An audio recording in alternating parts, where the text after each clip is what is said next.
Hello everyone. I am the storyteller and I am here to help you today.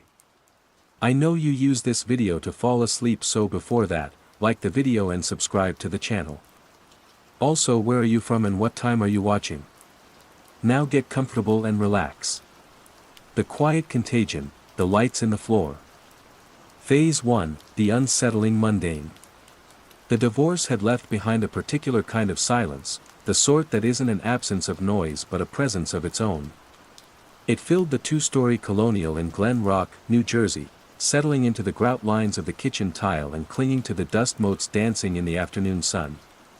It was a silence that made me feel like an echo in my own life. My ex-husband, Mark, had taken the dog, the good sofa, and the sense that this house was a home. I was left with the mortgage, a guest room full of boxes, and the ghosts of 16 years of shared routines. My own routine was my anchor. I was Sophia Rossi, 42 years old, high school art teacher at Northgate Regional. I woke at 6, drank 2 cups of black coffee while staring at the overgrown hydrangeas in my backyard, and drove my 10-year-old Honda Civic the 15 minutes to school. I taught Intro to Drawing, AP Studio Art, and a ceramics class that mostly served as a dumping ground for kids who needed an arts credit. I loved the smell of clay and turpentine, the chaotic energy of a classroom full of teenagers trying to translate the world into charcoal and paint. It was a predictable, structured existence, and right now, predictability was the only thing holding me together. The first tremor in that structure was small. Almost nothing. It was a Tuesday in late September, the air still thick with the memory of summer. In my third period Intro to Drawing class, I was circulating, offering feedback on their still life assignments, a bowl of wax fruit, a tarnished silver pitcher, a wilting sunflower. That's when I noticed Kevin Gallo. Kevin was a quiet, lanky sophomore who usually drew hyper-detailed fantasy monsters in the margins of his assignments. Today, however, his charcoal pencil was flying across the newsprint with a frantic, repetitive energy. He wasn't drawing the still life. He was sketching a pattern. A complex, interlocking geometric design, all sharp angles and repeating trapezoids. It was precise, almost architectural. "Kevin," I said gently, leaning over his shoulder. "That's a really fascinating design. But the assignment was the still life." He didn't look up. His pencil continued its rhythmic scratching. "I'm almost done, Ms. Rossi. It's just, where did you get the idea for that pattern?" He finally paused, his eyes still fixed on the paper. "It's from the floor in the main hall," he said, his voice a near whisper. "By the water fountain." I pictured the floor. Old linoleum, a sea of beige squares with occasional feature tiles in a faded avocado green. I'd walked over it 1,000 times. I couldn't recall any pattern as intricate as the one he was drawing. "I'm not sure I remember it looking like that." "You have to look," he said, a strange intensity in his voice. "You have to really look." He went back to his drawing, his body tensed with concentration. I let it go. Kids get fixated. It was probably better than drawing another orc with an axe. Still, it snagged on my mind. 2 days later, during my free 5th period, I was walking down that main hallway. The bell had just rung, and the corridor was a river of students. I glanced down. The floor was exactly as I remembered, bland, utilitarian beige linoleum, cracked in places, the avocado tiles scattered with no discernible logic. I saw the water fountain. Nothing. No intricate pattern. I felt a small, foolish flush of relief. Kevin was just being an imaginative, slightly weird teenager. The world was still screwed firmly onto its axis. My peace lasted until Saturday morning. My weekend ritual was a trip to the massive ShopRite on the edge of town, a fluorescent cavern of overwhelming choice. I was in the cereal aisle, trying to decide between healthy fiber twigs and the sugary nostalgia of Cinnamon Toast Crunch, when I saw her. An older woman, maybe in her late 60s. Standing stock-still in the middle of the aisle. Her cart, containing only a single bottle of prune juice, was abandoned a few feet away. She was staring down at the floor. The ShopRite floor was a classic of the genre, large, off-white tiles, polished to a dull sheen, with faint gray marbling. The woman's head was cocked to one side, her lips moving silently. She was utterly absorbed, oblivious to the other shoppers politely maneuvering their carts around her. I watched her for a full minute. She didn't move, except to take a half step to the left, as if following a line I couldn't see. "Ma'am?" a young stock boy asked, approaching her cautiously. "Are you okay?" She blinked, her gaze rising slowly from the floor. She looked at him with a placid confusion, as if he'd woken her from a pleasant dream. "Oh. Yes," she said, her voice airy. "I was just seeing it. It's so clear here." "Seeing what?" the boy asked. She just smiled, a serene, private smile, and patted his arm. "Don't you worry, dear." She retrieved her cart and shuffled away, leaving me with a cold stone in my stomach. It's a coincidence, I told myself, grabbing the fiber twigs. An old woman having a senior moment. A teenager being creative. Separate incidents. Unrelated. But the word she used, seeing, echoed Kevin's word, look. The following week, the tremors grew stronger. In the faculty lounge, Mr. Henderson, the jaded history teacher, stood stirring his coffee for an uncomfortably long time, his eyes locked on the checkerboard linoleum. He was murmuring to himself, little more than a whisper. I strained to hear. It sounded like, connects to the corner, then it turns. Then, in my AP class, I saw it again. Maria Petrenko, my star pupil, a girl with a scholarship to Pratt waiting for her, was sketching. Not the ambitious triptych we'd been planning, but the same pattern as Kevin Gallo's. Identical. The same interlocking, angular shapes. I walked over to her desk, my heart starting to thud in a slow, heavy rhythm. On her desk, next to her sketchbook, was her phone. The screen was lit up, showing a photo she'd taken of the tile in the girls' bathroom on the second floor. "Maria?" I kept my voice even. "What are you working on?" "The pattern, Ms. Rossi," she said, not looking up. Her focus was absolute. "I saw Kevin Gallo drawing this last week. Kevin sees it too." A flicker of a smile. "That's good. More people are starting to. Starting to see what, exactly?" My voice was tighter than I intended. She finally lifted her head. Her eyes, usually so bright and engaged, had a strange, distant quality. A placidness that reminded me of the woman in the ShopRite. "Don't you see what it's telling us?" she asked. It was a genuine question, laced with a hint of pity, as if I were the one missing something obvious, something fundamental. "Telling you what?" I pressed. She just shook her head, the little smile returning. "You have to look for yourself. It's not something you can explain." She turned back to her drawing, and the conversation was over. That night, I couldn't sleep. I kept seeing the pattern in my mind's eye. It was sharp and sterile and somehow, expectant. I got out of bed and walked barefoot into my kitchen. I turned on the light and looked down at the floor I'd chosen with Mark 5 years ago. A simple, rustic ceramic tile, terracotta red with dark gray grout. A safe, earthy pattern. I stared at it, my breath held tight in my chest. I stared until the individual tiles blurred, until my eyes watered. I was looking for it. That hidden language, that secret geometry. I was trying to force it, to see what they were seeing. But there was nothing. Just tile. Just grout.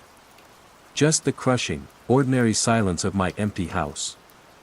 And for the first time, I wasn't sure if my inability to see the pattern was a blessing or a curse. Was I sane, or was I simply blind? The question hung in the quiet air, and I had no answer. The world I knew, the predictable world that was my only anchor, was starting to feel thin, like a coat of paint over something else. Something vast and strange and starting to show through the cracks. I spent the rest of that week in a state of high-strung observation. I felt like a naturalist who had stumbled upon a new and unsettling species. I started keeping a small black moleskine notebook, the kind I used for sketching ideas for my own dormant painting career. Now, it became my logbook for the anomaly. Entry, Wednesday, October 4th. Saw a man in a business suit at the train station, waiting on the platform. Not looking for the train. Staring at the concrete paving stones. Head tilted. Murmuring. Platform was crowded. No one else seemed to notice or care. Entry, Thursday, October 5th. Two of my ceramic students, both juniors, were tracing patterns with their fingers on the workshop floor during cleanup. The floor is just poured concrete, stained and splattered with glaze. There are no patterns. They were tracing the same invisible lines. When I asked them what they were doing, they just said, making the connections. Entry, Friday, October 6th. The public library. 3 people. One in the history section, one in periodicals, one by the main checkout desk. All in different parts of the building, all staring at different floors, carpet, tile, wood. All completely still. I timed one of them, a teenage boy. He stood staring at the worn floral carpet for 7 straight minutes. I started calling them, the lookers. It felt appropriately passive, observational. They weren't zombies, they weren't violent. They were just, gone. Their attention had been hijacked by the ground beneath their feet. They were present in body, but their minds were somewhere else, tracing the lines of a secret map I couldn't read. The world had split in two. There was the world everyone else lived in, a world of errands and conversations and plans for the weekend. And then there was my world, a surreal landscape where the mundane had become menacing, where every floor held a potential trap for the unwary mind. I felt a profound and terrifying isolation creeping in. I was the only one who saw the web being woven. My first attempt to breach that isolation was a disaster. I called Mark. It was a Sunday afternoon, and I knew he'd be watching football. "Hey," I said, when he finally picked up. "Soft. Everything okay?" His voice was wary. We hadn't spoken in 2 months, not since the awkward exchange of the last of his belongings. "Yeah, I'm fine. I have a weird question." I could hear the muted roar of the TV. "Shoot." I tried to sound casual, unconcerned. "Have you noticed people acting strangely lately? Like, staring at things? At the floor?" A beat of silence. "Staring at the floor? What are you talking about?" "Just, people. In stores, on the street. They just stop and stare at the tile, or the pavement. For a long time. It's like they're hypnotized." The wariness in his voice curdled into concern. The kind of concern you have for someone you think is losing their grip. "Soph, have you been sleeping? This divorce has been hard on you, I know." "Mark, I'm not crazy," I snapped, my composure cracking. "I'm seeing this. It's real." Okay, he said, his voice placating, infuriating. "So people are looking at the floor. Maybe they dropped something. Maybe they're just spacing out. People are weird. You live in New Jersey, you should know that." He tried for a joke, but it landed like a slap. "It's not like that. It's a specific kind of staring. And it's spreading." "Spreading," he repeated, the word flat and heavy. "Right. Look, Sophia, maybe you should talk to someone. You know. Your doctor. Dr. Evans was always good." I felt a hot flush of anger and humiliation. He thought I was having a breakdown. He was filing me away under a neat, clinical label that absolved him of any need to actually listen. "Forget it, Mark. It was a mistake to call. Enjoy the game." I hung up before he could reply, my hand trembling. The silence of the house rushed back in, louder than before. His denial didn't make me doubt what I was seeing. It only cemented the wall between me and the old world. I was on one side, and everyone else, Mark, the oblivious shoppers, the cheerful newscasters on TV, was on the other. Phase 2, growing awareness and isolation. My notebook became my confidant, my only proof of sanity. I started taking pictures with my phone. Not of the lookers themselves, that felt ghoulish and risky, but of the floors they were staring at. The bland linoleum of the school hallway. The octagonal tiles of the post office lobby. The worn checkerboard of the faculty lounge. The salt-stained concrete of the train platform. I uploaded them to my laptop, creating a folder titled simply, Patterns. I sat for hours, staring at the photos, trying to see what they saw. I used Photoshop to overlay the images, to trace the grout lines, to increase the contrast. I was looking for a common element, a shared symbol, a geometric Rosetta Stone. But there was nothing. The patterns were all different. The only commonality was the act of looking. My desperation for an ally led me to Carol Peterson.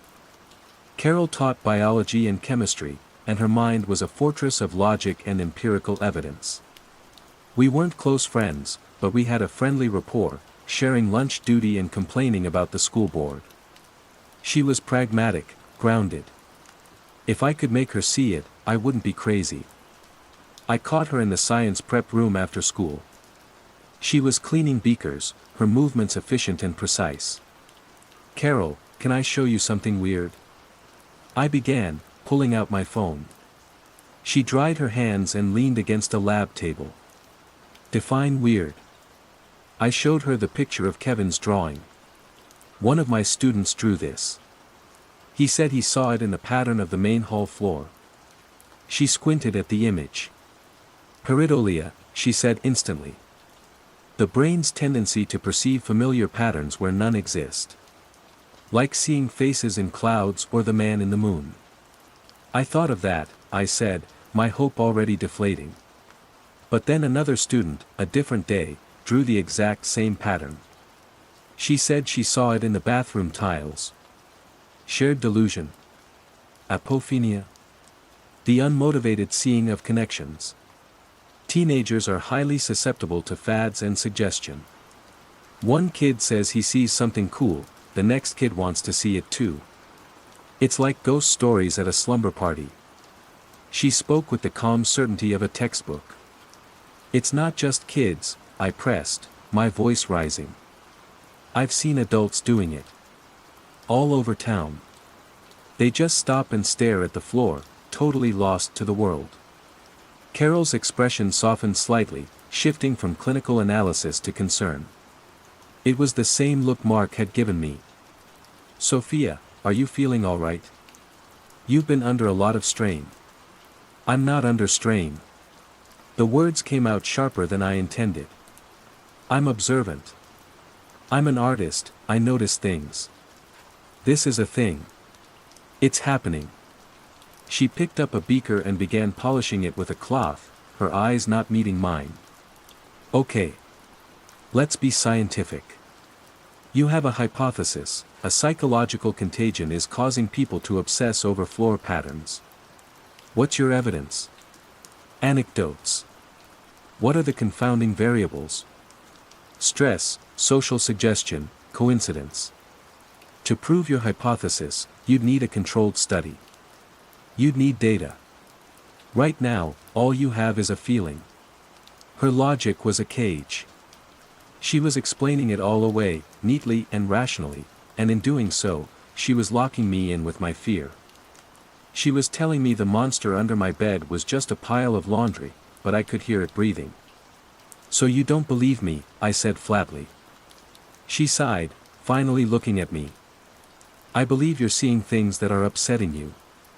And I think you should talk to someone who can help you sort through it." I walked out of the prep room without another word. The conversation had been worse than the one with Mark. He was just my ex-husband, dismissive out of ignorance. Carol was a woman of science, of intellect. She had listened to my data and concluded that the flaw was not in the world, but in the observer. In me. The isolation was now complete. I was adrift. That's when I started noticing the janitor.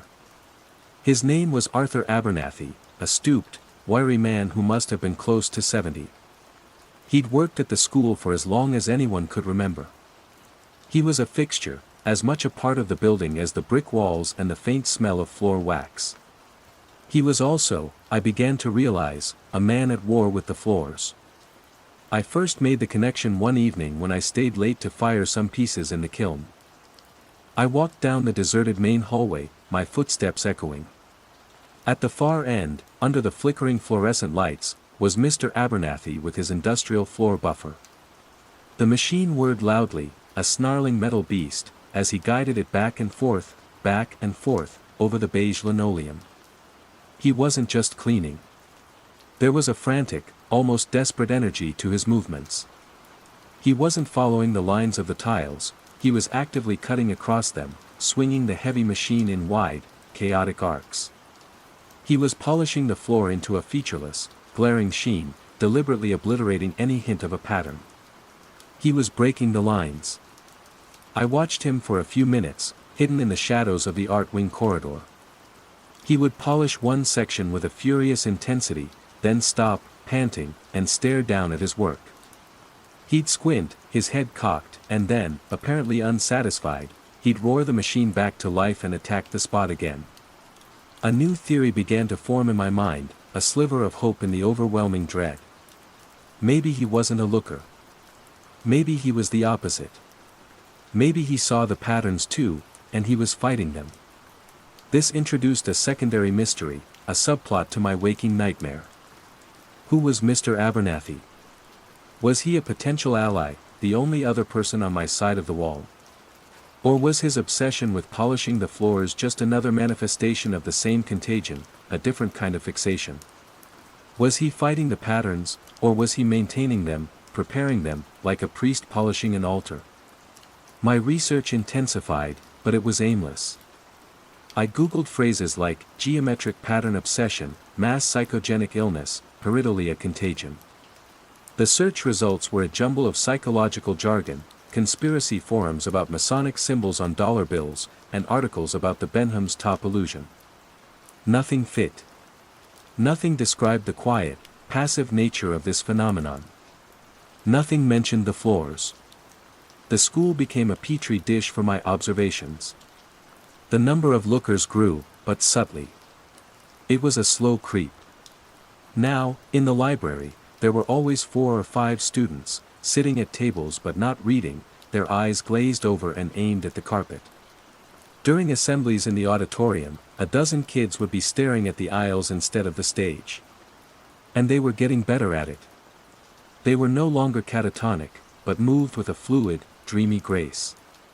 They would walk the hallways, their feet unconsciously following the grout lines, their bodies swaying in a silent rhythm. They were learning the steps to a dance I couldn't hear the music for. One afternoon, I found Kevin Gallo in the art room during his study hall. He was hunched over his sketchbook again. I approached his table quietly. He was drawing the school's floor plan, a meticulous, hand-drawn blueprint. But he was adding new lines to it. Lines that connected the tile pattern in the lobby to the checkerboard in the lounge, which in turn connected to the concrete swirls in the workshop. He was mapping the connections, just as the students in the ceramics room had said. He was drawing the secret nervous system of the building. "Kevin," I said softly. He looked up, and for a second, he was just a normal high school kid, startled. The placid glaze was gone. "Ms. Rossi." I wasn't. "I'm supposed to be studying for a history test." "It's okay," I said, pointing to the drawing. "Can you tell me what this is?" He hesitated, chewing on his lip. He glanced around the empty classroom. "You'll think I'm crazy. Try me." He took a deep breath. "It's a signal. The patterns. They're like sheet music. Or a circuit board. They've always been there, but they've been dormant. Now they're waking up. Waking up how? What's waking them up? I don't know, he admitted. It's like, the volume is being turned up, slowly. At first it was just a hum. Now, if you know how to listen, you can hear the song. You can see the lights in the floor. The lights in the floor. The phrase sent a chill through me. It was the first time someone had given it a name. What does it tell you? I asked, my voice barely a whisper. His eyes started to glaze over again. The placid look returning as he stared down at his drawing. How to get ready, he said dreamily. How to line everything up. For when it's finished. When what is finished? But he was gone. His attention had sunk back into the paper, into the lines. He picked up his pencil and continued his work, leaving me alone with his terrifying words. They weren't just staring. They were preparing for something. And Mr. Abernathy, with his roaring, snarling buffer, was the only person I'd seen who seemed to be trying to stop it. I had to talk to him. He was no longer a subplot. He was my only lead. Phase 3, the nature of the threat and escalation. Finding an opportunity to speak with Mr. Abernathy was harder than I anticipated. He was elusive, a creature of the school's off hours. He arrived late in the afternoon, as the students were leaving, and worked long into the night, a solitary figure in the empty halls. During the day, he was invisible. I started staying late more often, inventing reasons, glazing pots, prepping canvases, organizing supplies. I'd wander the corridors, my footsteps unnaturally loud in the silence, searching for the telltale hum of his floor buffer. Finally, a week after my conversation with Kevin, I found him. He was in the cafeteria, not buffing, but on his hands and knees with a bucket of foul-smelling solvent and a scraper. He was meticulously, obsessively, scraping away a section of the vinyl tile that had been scuffed into a strange, star-like pattern by hundreds of shifting chair legs. Mr. Abernathy? I said, my voice making him jump. He scrambled to his feet with surprising agility, turning to face me. His eyes were pale blue, watery, and shot through with a network of red lines. They were the most paranoid eyes I had ever seen. He clutched the metal scraper in his hand like a weapon. What do you want? He rasped, his voice rough from disuse. I'm Sophia Rossi. The art teacher. I know who you are. He glanced from me to the floor and back again, as if ensuring I hadn't tracked something in. I wanted to ask you about the floors, I said, deciding directness was the only approach.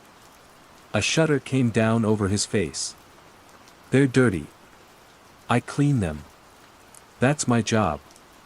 No, I said, taking a step closer. It's more than that. You're not just cleaning them. You're breaking the lines. Why? His grip on the scraper tightened.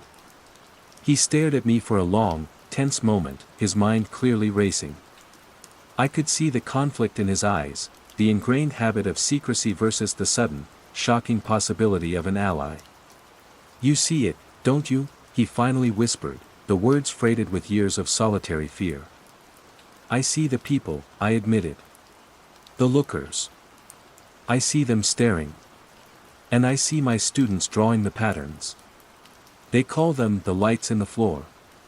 Abernathy flinched at the phrase.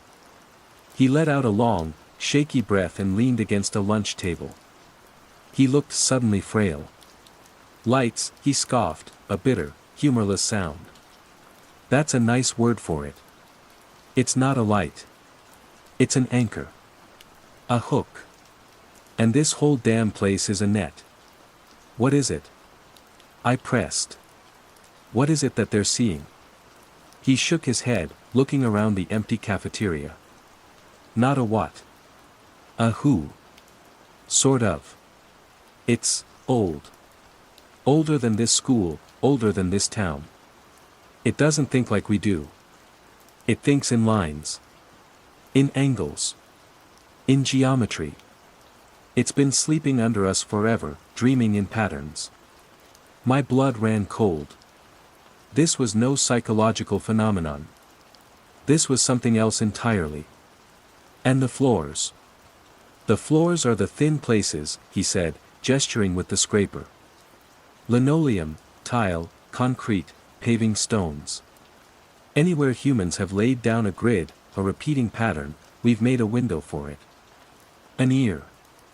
We've been laying out welcome mats for a century and never knew it. And it's waking up now? Why? Don't know, he grunted. Maybe it's a cycle. Maybe it's us.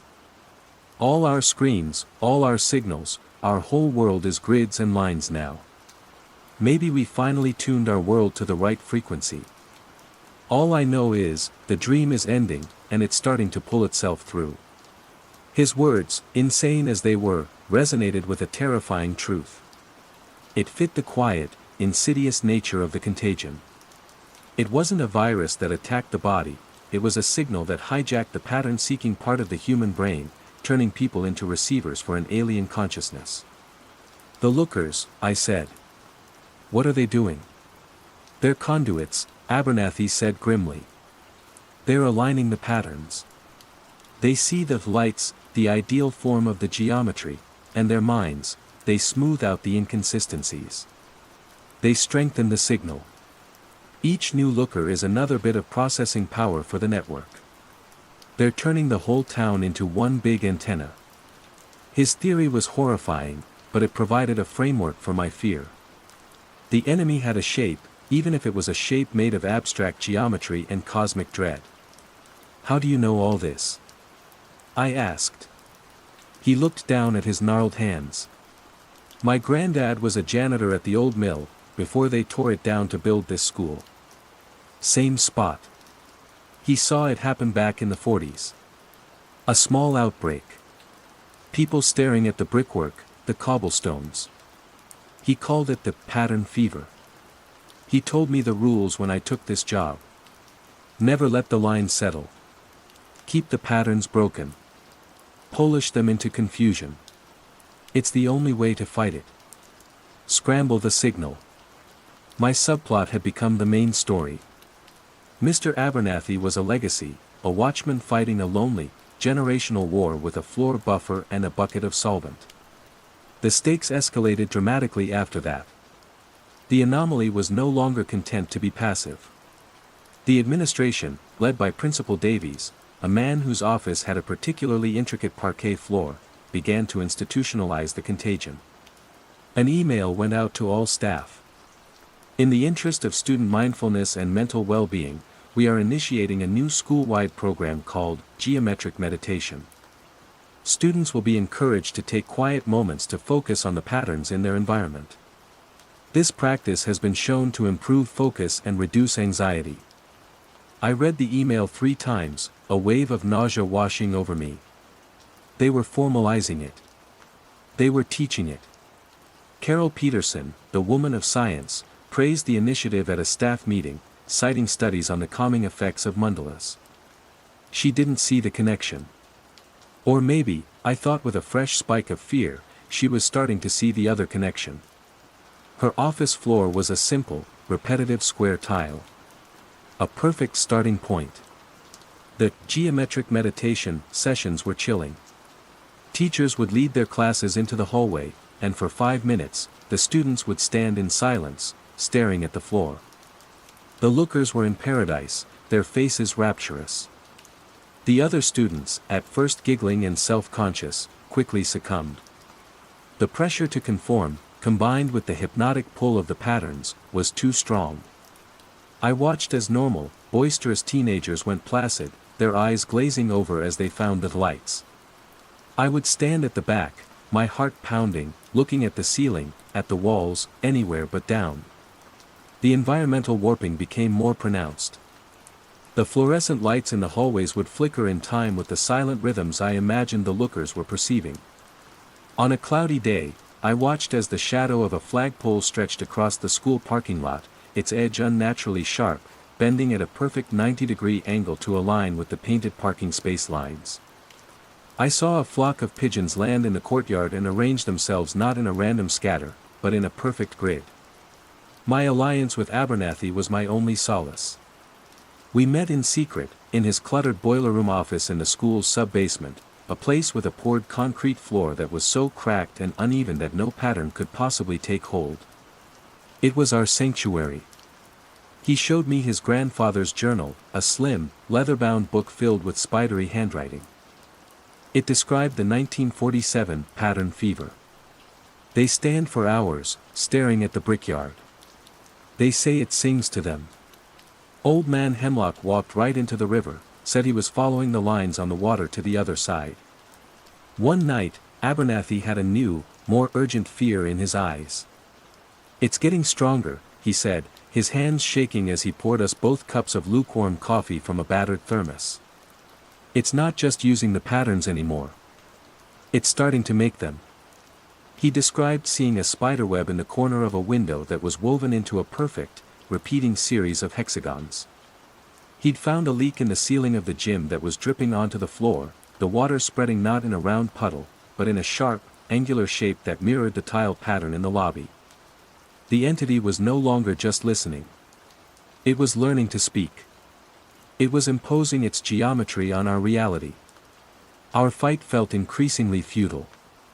Abernathy could scrub one floor, but the town was full of them. The world was full of them.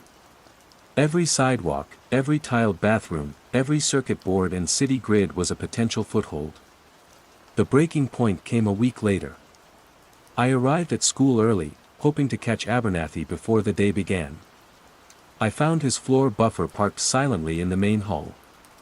It was streaked with something dark. On the floor beside it was a single, brownish smear, leading to a small, dark puddle. The air smelled coppery. Lying next to the machine was Abernathy's scraper. He was gone. I ran to the boiler room. The door was ajar. His office was empty, the thermos knocked over on the floor.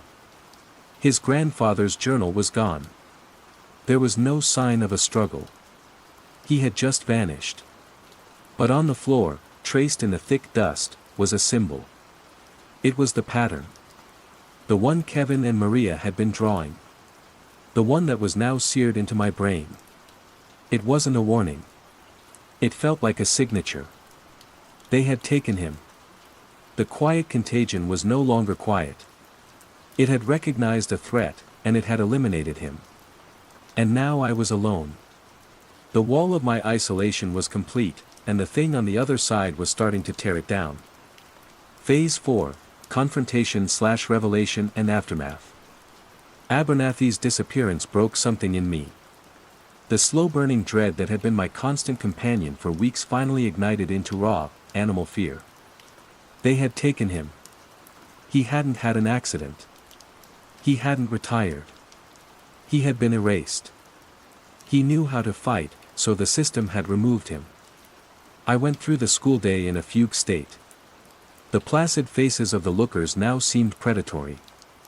The geometric meditation sessions felt like rituals of indoctrination. Principal Davies walked the halls with a serene smile, his feet perfectly tracing the grout lines, his head nodding in time to a silent beat. He was fully gone.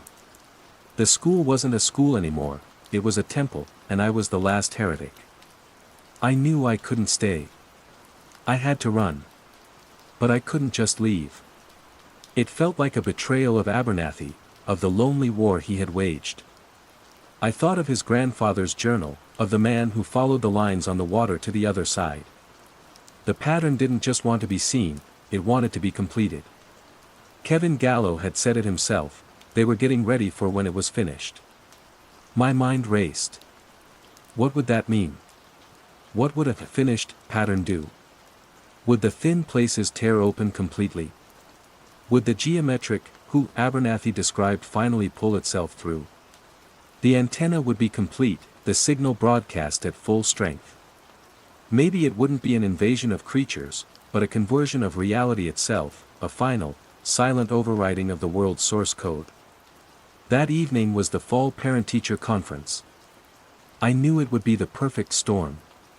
The school would be full of people, the halls brightly lit, the patterns exposed and available.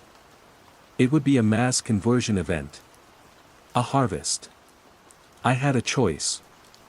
Flee now, get in my car and drive west until I ran out of road, or stay and do something. But what could I do? I couldn't fight an idea. I couldn't punch a pattern. Then I thought about Abernathy. Keep the patterns broken. Scramble the signal. He fought with a buffer and solvent. He fought by creating chaos. I was an art teacher. My entire life was about creation and alteration, about imposing new forms onto blank surfaces. I couldn't destroy the pattern. But maybe I could corrupt it. My heart hammered against my ribs as I formulated a desperate, insane plan. I went to the art wing's main supply closet. It was my armory.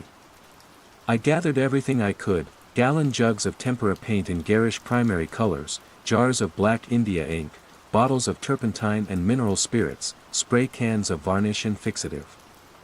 I loaded them onto a heavy-duty trolley cart, the kind we used for moving clay. As parents began to arrive, the school buzzed with a strange energy. The lookers among them found their kin. I saw parents and students standing together in the hallways, not speaking, just staring down at the linoleum with shared, placid smiles. They were families, united in their vacant reverence. It was the most obscene thing I had ever seen. I waited in the shadows of the art wing, watching the main hallway. This was the nexus, the place where the most complex pattern resided, the one Kevin had drawn. It was the heart of the network. Under the bright, humming lights, the floor seemed to shimmer, the avocado green tiles glowing with a faint, internal luminescence. The lights in the floor. It was real.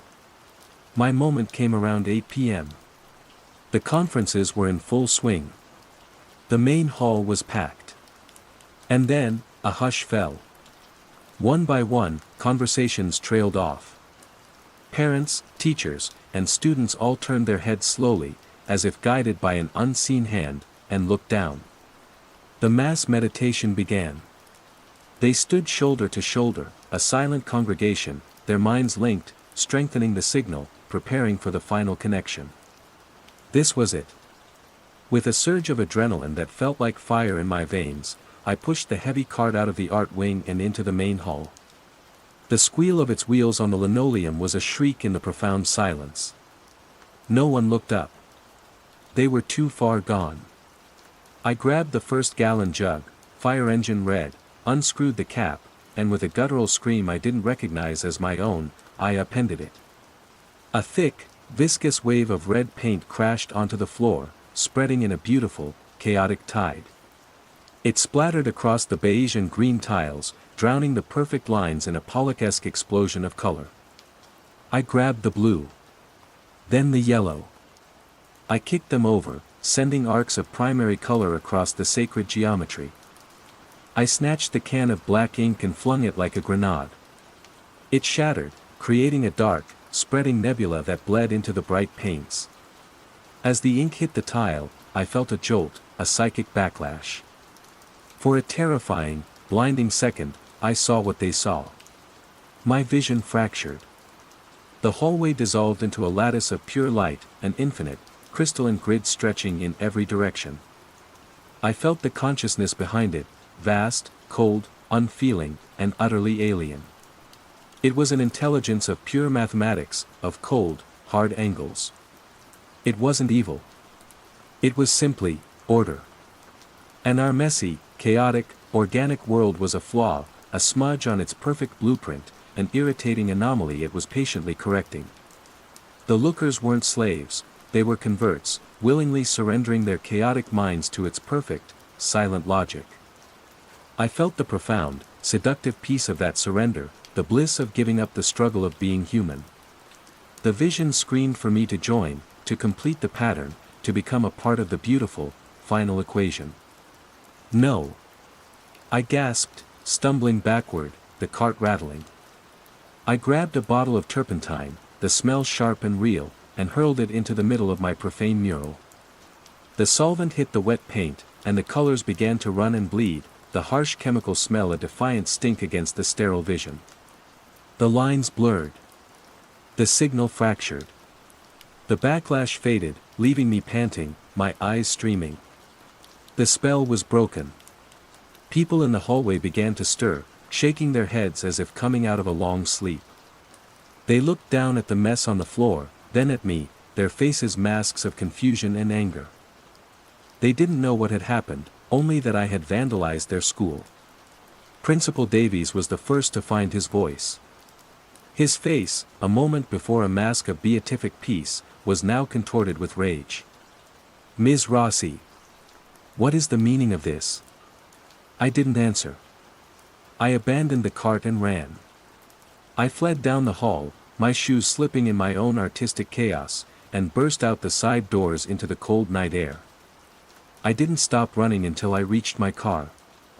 I fumbled with the keys, my hands slick with paint, and sped out of the parking lot, not daring to look back. I drove for hours, heading north, away from the neat, geometric suburbs of New Jersey. I ended up in the Catskills, finding a motel with a cracked asphalt parking lot and, crucially, a room with a scuffed, patternless hardwood floor. That was 6 months ago. I never went back. I don't know what happened at the school, what story they concocted to explain my breakdown and the ruined floor. I imagine they cleaned it up, polished the tiles back to their original state. The contagion is quiet, not stupid. It will wait. It will rebuild its network. I live in a small, rented cabin now, deep in the Adirondacks. The floors are rough-hewn pine planks, uneven and full of knots. The path to my door is dirt and gravel. I have surrounded myself with natural, chaotic patterns. I paint again, but my canvases are wild and abstract, full of violent, swirling colors and broken lines. It's a kind of therapy. A kind of defense. I have escaped, but I am not free. I am forever changed. I can't walk into a supermarket or a post office. I can't look at a tiled bathroom floor without my heart beginning to race. Sometimes, on a clear night, I look up at the stars, and I can almost see the lines connecting them, a vast and patient geometry waiting in the sky. The world is a thin place. The contagion is quiet, but it's still here. It's everywhere. And I am doomed to spend the rest of my life looking down, always checking, forever on guard against the awful, silent perfection of the lights in the floor. A word lost. Phase 1, the unsettling mundane. The first word to go was ephemeral. It vanished on a Tuesday, a day of relentless Glasgow drizzle that smeared the grand Victorian windows of the Mitchell Library into a watercolor of grey and gold. I was in the cataloging department, a hushed, book-lined cavern smelling of aging paper and floor polish, arguing with Isla about a new acquisition of modern poetry. "It's the whole point of the collection," I insisted, pushing my spectacles up the bridge of my nose. "The artist is capturing the ephemeral nature of joy in a post-industrial landscape." Isla paused, her fingers hovering over the keyboard.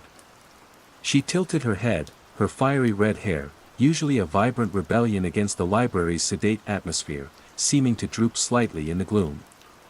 "The what nature of it?" "Ephemeral," I repeated, enunciating carefully. "Ephemeral, fleeting. Transient." She gave me a look I'd never seen from her before. It wasn't her usual teasing smirk or the exasperated fondness we developed over 5 years of sharing this cramped office. It was a profound, unnerving blankness, as if I'd just spouted a string of nonsense syllables. "Callum, did you swallow a dictionary again?" she asked, but the joke lacked its usual spark. It was laced with genuine confusion. "Just say, short-lived. Why are you making up words?" "Making up? Isla, it's a perfectly common word." "Is it?" She shrugged, a gesture of such complete, untroubled dismissal that it felt like a door slamming shut in my face. "Never heard of it. Sounds daft. Short-lived works. Let's go with that." She turned back to her screen, and the moment passed. But it didn't really. It snagged in my mind, a tiny burr of wrongness. Isla was sharp. She was a crossword fiend, a lover of language as much as I was. For her to not know ephemeral was improbable. I dismissed it. A brain fart. A long day. We were all tired. I was being my usual obsessive self, letting a minor detail balloon into something it wasn't. My name is Callum McGregor. I am 34 years old, and my life is one of carefully curated order. I am a librarian, a custodian of words, and I find profound comfort in the logical, hierarchical systems of knowledge that underpin my world. The Dewey Decimal System isn't just a tool, it's a philosophy. It's a bulwark against the chaos I feel lurking just at the edges of things.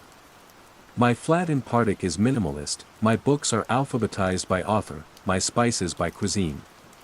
This obsession with order, as my brother Ewan calls it, isn't a quirk.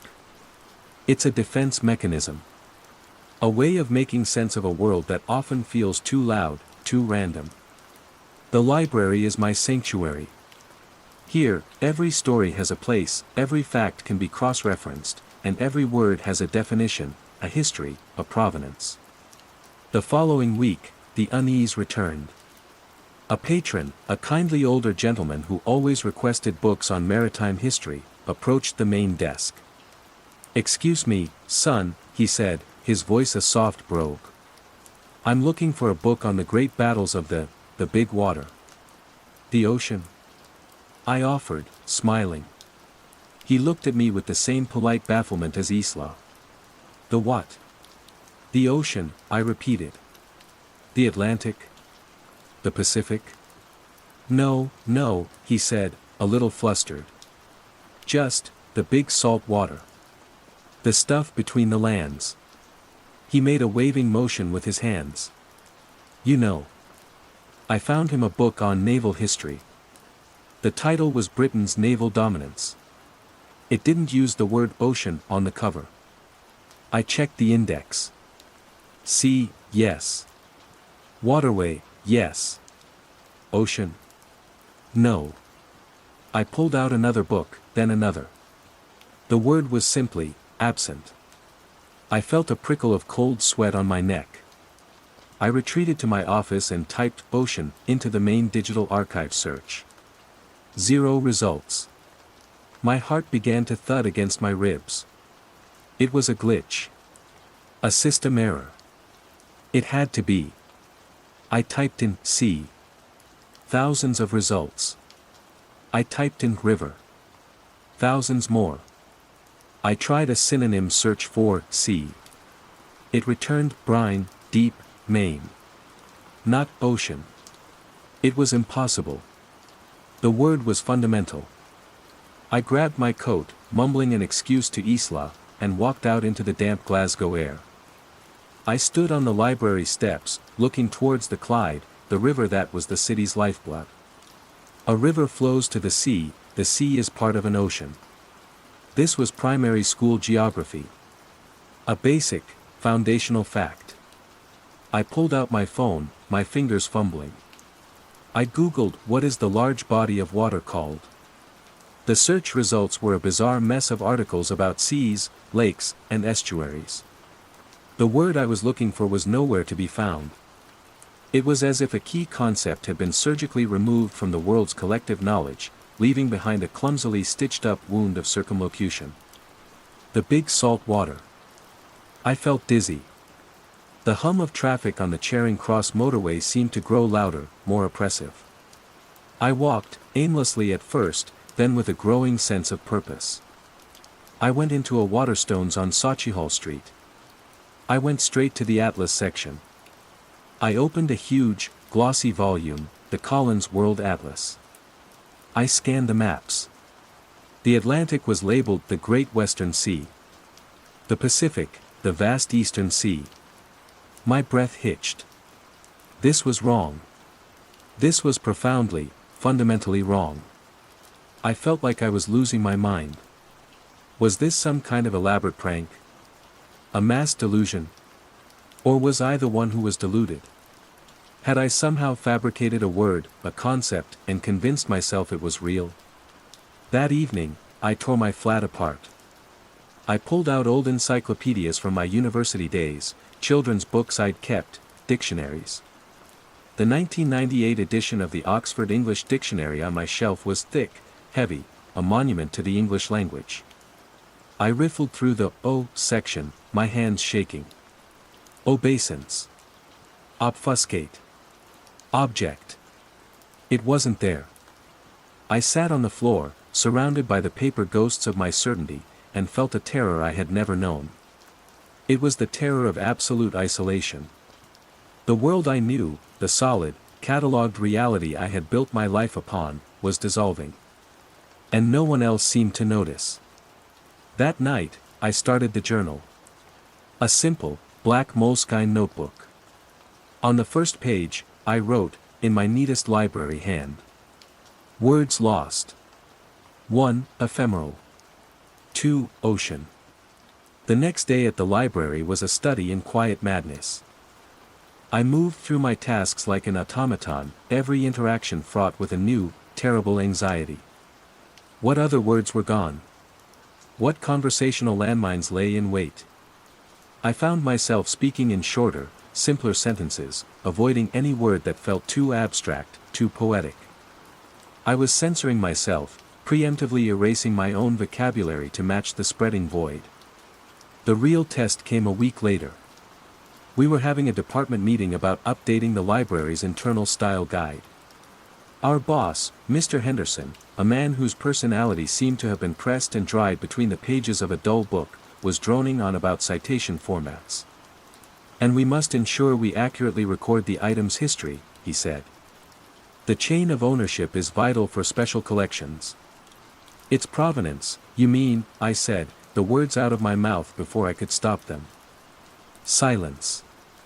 3 pairs of eyes stared at me. Mr. Henderson, Isla, and young Liam from Acquisitions. It was the same look. Not anger. Not disagreement. Just a complete, placid incomprehension. It was the look you'd give a dog that had just recited Shakespeare. It's what? Mr. Henderson asked, his brow furrowed. Provenance, I said again, my voice sounding thin and reedy. From the French provenir, to come from. It's the standard archival term for an object's custodial history. Liam snorted. Isla shot him a look, but her own face was a mask of strained politeness. Callum, I think, history of ownership is clearer, don't you? She said gently, as if speaking to a child. But it's not just ownership. I felt a desperate heat rise in my chest. It's about its entire life, where it's been, who has held it. It's a crucial concept. It's in every archival textbook. Is it? Mr. Henderson said, turning to his computer. He typed for a moment. Doesn't seem to be in the National Archive guidelines. Or the Bodleians. Or ours. He looked up at me, a hint of pity in his eyes. Perhaps it's an older term that's fallen out of use. Fallen out of use? It was standard last month. My voice was getting louder. I could feel my control, my carefully constructed librarian's calm, beginning to fray. All right, Callum, let's calm down, Isla said, her tone the one people use before they suggest a cup of tea and a lie down. It's not a big deal. We'll just use history. I stood up, my chair scraping harshly against the floor. I'll prove it. I went to my own terminal, my colleagues watching me with a kind of clinical concern. I logged into the International Librarians Alliance Digital Thesaurus, a resource I use daily. I typed provenance. No results found. Did you mean, Providence? My blood ran cold. It felt like the floor had dropped away, leaving me suspended over an abyss of silent, smiling madness. I wasn't just being contradicted. My reality was being systematically dismantled, and my own tools, my own archives, were being used as the instruments of that destruction. I looked at their faces. Isla's worried frown. Liam's smirk. Mr. Henderson's bland impatience. They weren't lying. They weren't gaslighting me. They genuinely, truly did not know the word. They existed in a world where it had never been. I walked back to my desk, packed my bag, and left without saying another word. I walked through the echoing magnificence of the library's main hall, a place that had always felt like home, but now felt like the mausoleum of a dead language. In my flat, I opened the Moleskine notebook. My hand was unsteady as I added the new entry. 1. Provenance. I sat there for a long time, staring at the 3 lonely words on the page. They looked back at me, alien and familiar all at once. Relics of a world only I remembered. I was no longer just a librarian. I was an archivist of the forgotten, the sole curator of a museum of lost meaning. And I was utterly, terrifyingly alone. The silence in my flat was absolute, but in my head, a single, frantic question screamed on a loop: what was taking them? And what would be next? Phase 2, growing awareness and isolation. The weeks that followed were a slow descent. The world didn't end in a bang, but in a gradual, inexorable hushing. The contagion of forgetting spread, and my little black notebook grew heavier. 4. Ambition. 5. Melancholy. 6. Serendipity. 7. Nostalgia. They were mostly abstract concepts, the words that gave color and texture to the human experience. Their absence left noticeable holes. I'd overhear conversations in cafes that were strangely flat. A young woman trying to describe her ex-boyfriend to a friend said, he had a lot of want for himself. A big want to get to the top.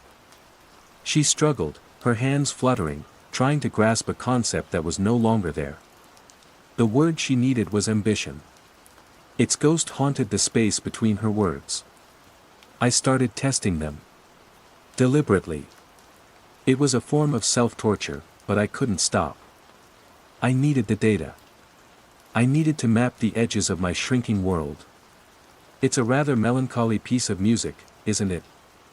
I'd say to Liam, holding up a CD from our collection. What piece? He'd reply, his brow furrowed in that now familiar expression of polite confusion. It's sad. Is that what you mean? A bit, down. Yes, I'd say, my voice flat. Down. The loss of nostalgia was particularly cruel. How do you talk about the past without it? People still had memories, but the fond, bittersweet ache of looking back was gone. They spoke of past events with the detached air of reading a historical record. The emotional resonance was missing. The city of Glasgow, a place steeped in its own history, in the ghosts of its industrial past and its vibrant cultural present, began to feel like a stage set. People walked through it, but they didn't seem to truly inhabit it, untethered from the emotional weight of their own history. My attempts to find an anchor in this sea of quiet insanity grew more desperate. I thought my brother, Ewan, would be my rock. He was an engineer, a man of logic, facts, and figures. He dealt in stress loads and material tolerances, not in the slippery ambiguities of language. Surely, he would see the structural flaw in this new reality. We met for our weekly pint at the Ben Nevis, a cozy pub in Finnieston filled with the warm glow of wood and the chatter of students. You look terrible, Cal, he said, taking a long drink of his ale. Like you haven't slept in a month. Is Henderson still riding you about the budget? It's not Henderson. I leaned forward, lowering my voice. Ewan, I need you to listen to me. Really listen. Something strange is happening. I told him everything. The words. Ephemeral, ocean, provenance. The blank stares. The altered books and search engines. I spoke with a feverish intensity, my hands gripping my glass so tightly my knuckles were white. Ewan listened patiently, his expression shifting from concern to a kind of weary sadness. When I finished, he was quiet for a long moment, staring into his drink. Cal, he said, his voice gentle. You've been under a lot of stress. The library, it's your whole world. Maybe too much of it. You get obsessed with things. You always have. This isn't an obsession. This is real. The world is changing. Okay, he said, holding up a hand. Let's test it. Give me a word. One of these, forgotten words. My mind raced. I needed something simple. Something undeniable. Hope, I said, my voice barely a whisper. I hadn't dared to write that one down yet. It felt too important. Ewan frowned. Hope. What's that supposed to be? A cold dread washed over me. Not him. Not Ewan. Hope, I repeated, my voice cracking. The feeling that things will get better. The belief in a good future. He shook his head slowly, a deep line of worry etched between his brows. You mean, being positive? Good thinking. He reached across the table and put his hand on my arm. His grip was firm, grounding. Callum, I think you need a break. A proper holiday. Get away from the books for a few weeks. Go see the big water. The casual, unthinking substitution of the phrase sent a jolt of pure ice through my veins. He wasn't just placating me. He was one of them. The contagion had him, too. The conversation was over. I had shown him the monster under the bed, and all he could see was a tired man in need of sleep. The chasm between us was absolute. I paid for the drinks and left, his worried calls following me out into the night. That night, I added hope to the list. Writing it down felt like a final surrender. My isolation drove me online. If this was happening, someone else must have noticed. I plunged into the dark corners of the internet, the forums dedicated to conspiracy theories, unexplained phenomena, and Forteana. I waded through posts about UFOs, lizard people, and the flat earth, searching for any hint of a similar experience. Most of it was useless noise. But then, buried deep in a subreddit called /r/glitch_in_the_matrix, I found it. A post from 3 years prior, titled, Has anyone else noticed words going missing? The user, lexicon_lost, described the exact same phenomenon. The blank stares, the denial, the creeping sense of dread. The post was short, frantic. It mentioned the word ennui. My heart leaped. Another one for my list. There were only a handful of replies, most of them dismissive. But one user, Cassandra_complex, seemed to understand. Cassandra_complex, it's not just you. They're being unwritten. Erased from the source code. Be careful who you talk to about this. They don't like being noticed. Lexicon_lost, who are they? What's happening? There were no more posts from Lexicon_lost. The account was deleted. I sent a private message to Cassandra_complex, my fingers flying across the keyboard. I see it too. We need to talk. Please. For 2 days, I heard nothing. I checked my inbox obsessively, the silence amplifying my paranoia. Was Cassandra_complex real? Or was it a trap? While I waited, I pursued a new lead. My own mind, my librarian's instinct for research, had started to gnaw at a different problem. If this was happening now, had it happened before? History repeats itself. Or, at least, it rhymes. I turned my formidable research skills towards the library's oldest, most obscure archives, the ones that hadn't been fully digitized, the ones that still existed primarily on brittle paper and dusty microfilm. I focused on periods of great social upheaval.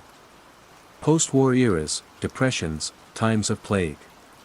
It was in the newspaper archives from the early 1920s, in the wake of the Great War and the Spanish flu, that I found the breadcrumbs. A series of small, strange articles in the Glasgow Herald. They were tucked away in the back pages, treated as human interest curiosities. The headline of the first one, from 1922, read, The Aphasia Panic, Doctors Baffled by Spread-Eagled Tongue-Tying. The article described a localized hysteria, where people suddenly found themselves unable to use certain words, leading to confusion and public disturbances. The medical establishment dismissed it as a psychological consequence of war trauma.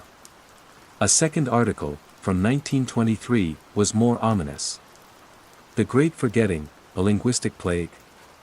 The journalist, a man named Angus Morrison, took the phenomenon more seriously. He documented instances of specific words. He mentioned anxiety and promise, seemingly vanishing from common parlance overnight. He wrote of families arguing, of scholars being ridiculed for using what was suddenly considered archaic or nonsensical language. Morrison's tone was urgent, bordering on terrified. He hinted that it was more than just mass hysteria. But the articles were maddeningly incomplete. The microfilm was corrupted in places, with dark blotches obscuring key sentences. And worse, the text itself was a victim of the very phenomenon it was describing. Morrison wrote about the loss of one particular word, a word he claimed was vital for understanding motivation, but the word itself was gone, replaced by a clumsy, multi-word description, the deep-seated drive that makes a man act against his own better judgment. Compulsion, I thought. The word he was looking for was compulsion. The final article was a short, terse notice from 1924. It reported that Angus Morrison had been committed to Gartnavel Royal Hospital for persecutory delusions and severe mental distress. After that, the trail went cold. The Great Forgetting was forgotten. The parallels were terrifying. A journalist who saw the truth, dismissed as mad. A world that healed itself by forgetting the wound had ever existed. Was that what would happen to me? Was I destined to become this century's Angus Morrison, a Cassandra screaming into the void until the men in white coats came for me? Finally, a reply appeared in my Reddit inbox. It was from Cassandra_complex. The message was brief and cryptic. You're in Glasgow. Meet me. Tomorrow. 3 p.m. Glasgow Necropolis. By the John Knox statue. Come alone. Don't bring your phone. The Necropolis. A city of the dead, overlooking the living. It felt apartment. A part of me screamed that it was a trap, that I was being lured into danger by a phantom on the internet. But what choice did I have? I was already in danger. The walls of my own mind were closing in. I had to know if there was anyone else on this side of the wall with me. The next day, under a sky the color of slate, I walked through the iron gates of the necropolis. The sprawling Victorian cemetery was a forest of obelisks and angels, a monument to a time of grandeur, more certain words. I followed the winding path up the hill, the city spread out below me, shrouded in a thin mist. I saw a figure standing by the towering statue of the Protestant reformer John Knox, a silhouette against the grey sky. As I got closer, I saw it was a woman, older than I expected, perhaps in her late 60s. She was wrapped in a long, dark coat, her grey hair tied back in a severe bun. She had a sharp, intelligent face, and eyes that were unsettlingly direct. They were the eyes of someone who had been looking at the world too hard, for too long. "You're Callum," she said. It wasn't a question. Her voice was low and gravelly, the voice of a heavy smoker. "You're Cassandra." She gave a dry, humorless laugh. A name I chose for its tragic irony. "My real name is Eleanor Vance. And I'm very sorry you've started to notice." "Then it's real," I breathed, the relief so overwhelming it almost buckled my knees. I'm not crazy." "Oh, you might be," she said, her gaze sweeping over the city below. "We both might be. But we're not wrong." She turned her piercing eyes back to me. "The question is, now that you've seen the threads being pulled, what are you prepared to do about it?" Her question hung in the cold, damp air between us. Below, the city hummed along in its quiet, ignorant bliss. For the first time in months, I wasn't entirely alone. But as I looked into Eleanor's grim, knowing face, I had the terrible feeling that the true horror was only just beginning. Phase 3, the nature of the threat and escalation. "It's a form of entropy," Eleanor said, her voice cutting through the whistling wind that swept across the necropolis hill. Not physical entropy, but semantic entropy. Conceptual decay. Reality is a story we tell ourselves. The words are the building blocks of that story. Something is taking the blocks away. We walked along the gravel paths, past weeping angels and grand mausoleums. Eleanor, it turned out, was a retired professor of linguistics from the University of Glasgow. She had started noticing the disappearances nearly a decade ago, long before I had. Her academic inquiries were met with the same professional ridicule as Angus Morrison's journalistic ones. She was gently pushed into early retirement, labeled an eccentric. "I call it the lexivore," she said, stopping to look at a faded inscription on a tombstone. "The word eater. A ridiculous, melodramatic name, but it helps to personify the enemy." "But what is it?" I asked, my notebook clutched in my hand like a religious text. "A virus? An alien intelligence? A side effect of? I don't know, the internet? I don't think it's an intelligence, not in a way we would understand," she mused, tapping a long, bony finger on the stone. "I don't believe it's malicious. A lion isn't malicious when it eats a gazelle. It's simply its nature. The lexivore, whatever it is, feeds on concepts. It simplifies. It reduces. It seems to gravitate towards complexity, nuance, ambiguity. The things that make language, and therefore consciousness, rich." Her theory was both terrifying and academically thrilling. It resonated with my own fragmented research. She had gone further than I had, discovering mentions of similar phenomena in obscure texts from different cultures and centuries: a word famine in medieval Spain, silent madness in Qing dynasty China. It was a recurring, cyclical event, a tide that washed over humanity every few centuries, erasing parts of its cognitive architecture before receding. "But the last one was only 100 years ago," I said, thinking of Morrison.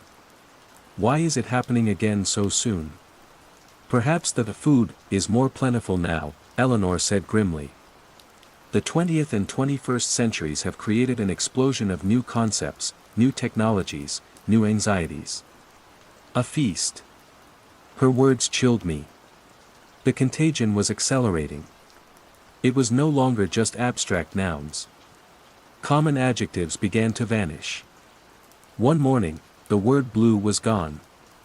I stood in my kitchen, looking at a packet of cornflowers I used for tea, and my mind stuttered. I knew the color. I could see it. But the name for it was a void. I heard a weather reporter on the radio describe the morning as having a sky of clear day color. In the library, a child was coloring, asking her mother for the crayon that was the shade of the big water. The world became less vivid, literally. Language was forced into clumsy, descriptive loops.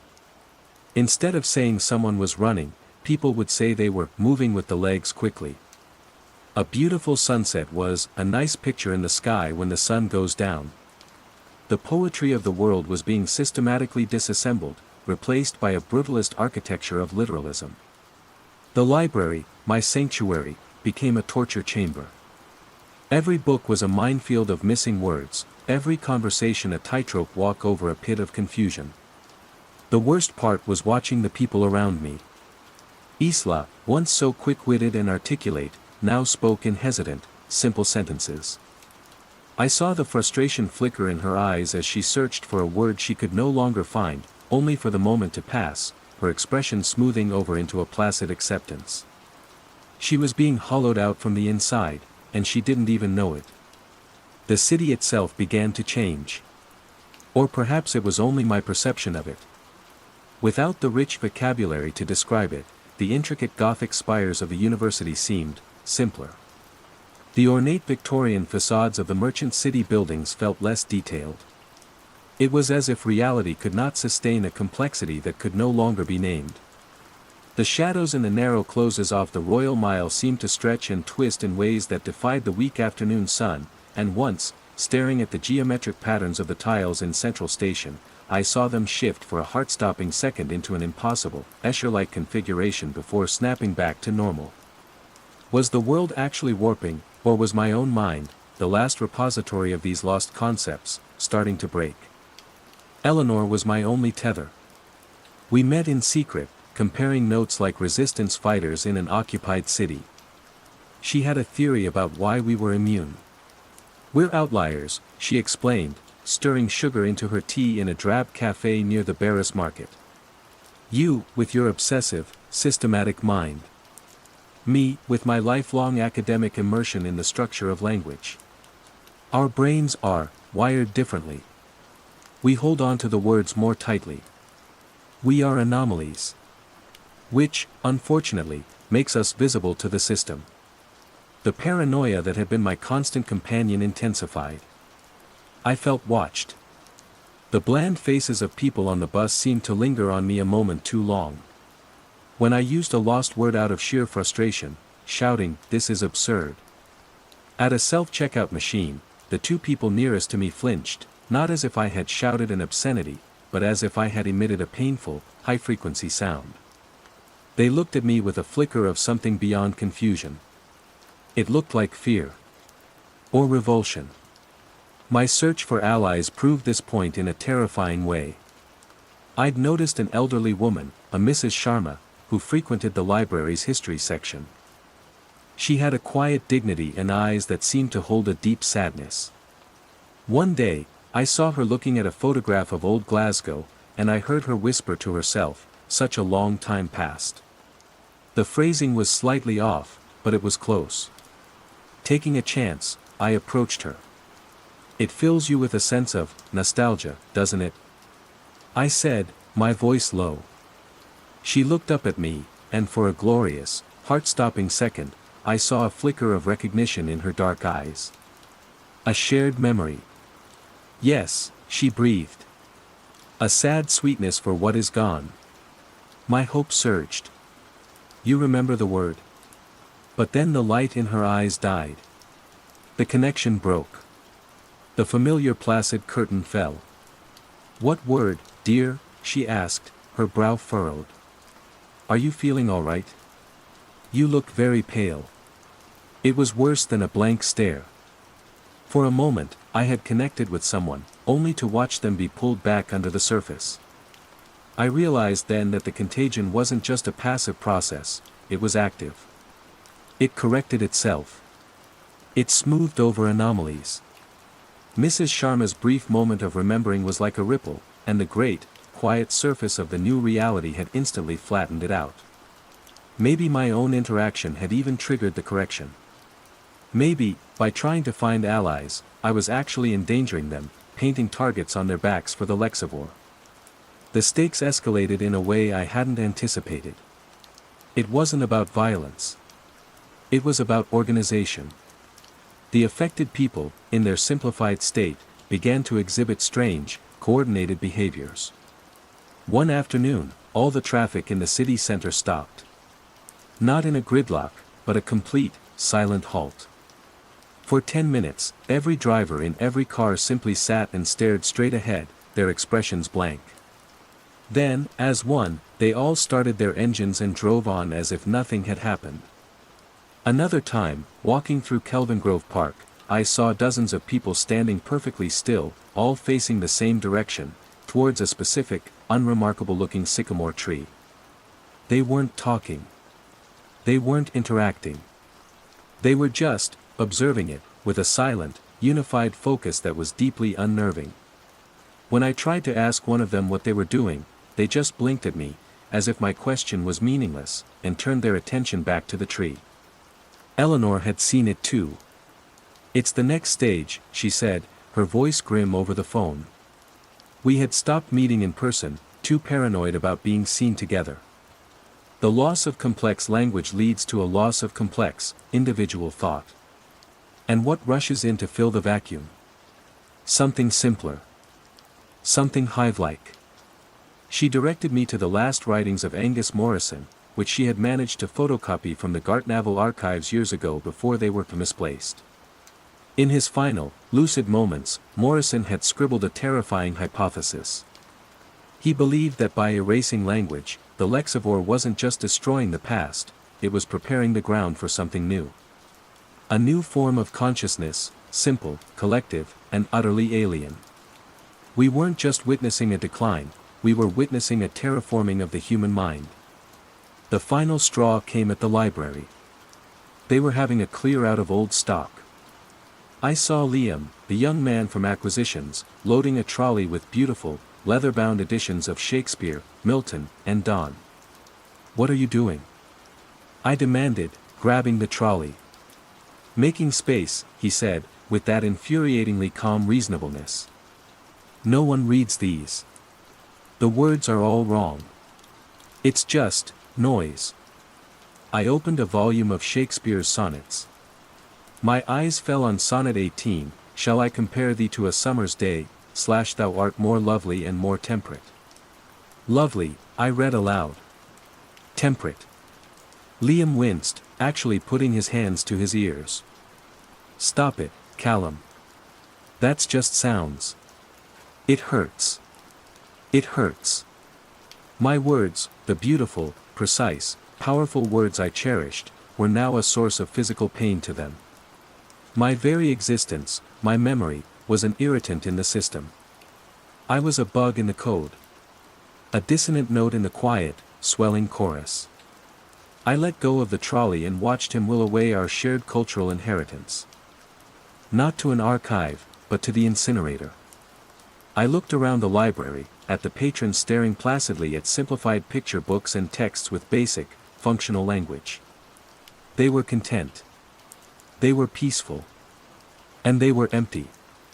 I went back to my flat and looked at my notebook. It was almost full. A graveyard of dead ideas. I thought of Eleanor's warning. We are anomalies. It makes us visible. I had a terrible, sinking feeling that the system was finally tiring of this anomaly. It was time for a correction. Phase 4, Confrontation/Revelation and Aftermath. The beginning of the end came with the loss of a single, devastating letter. The first person singular. It started subtly. Newsreaders on the BBC began referring to themselves in the third person, "This reporter is at the scene." Politicians giving speeches would say, "This person believes." At first, I thought it was a new, bizarre stylistic tick. But then I heard it in the pub, on the bus, in the library. That one needs another drink. This person is getting off at the next stop. The word "I" was fading. The concept of a distinct, internal self, the central pillar of human consciousness, was being dismantled. Without "I", there is only "we" or "it". Individuality was becoming grammatically impossible. I called Eleanor in a panic. Her voice on the line was weak, distant. "It's the final stage, Callum," she rasped. "The castle walls are down. This is the Lexivor's checkmate. Can't talk. This person is very tired." The line went dead. I ran to her flat, a small tenement in Hindland. I hammered on the door, shouting her name. There was no answer. I broke the lock, my shoulder screaming in protest, and stumbled inside. The flat was neat, orderly, but it felt vacant. Eleanor was sitting in an armchair by the window, staring out at the rain-slicked street. She was wrapped in a shawl, her teacup cold on the table beside her. "Eleanor," I said, my breath catching in my throat.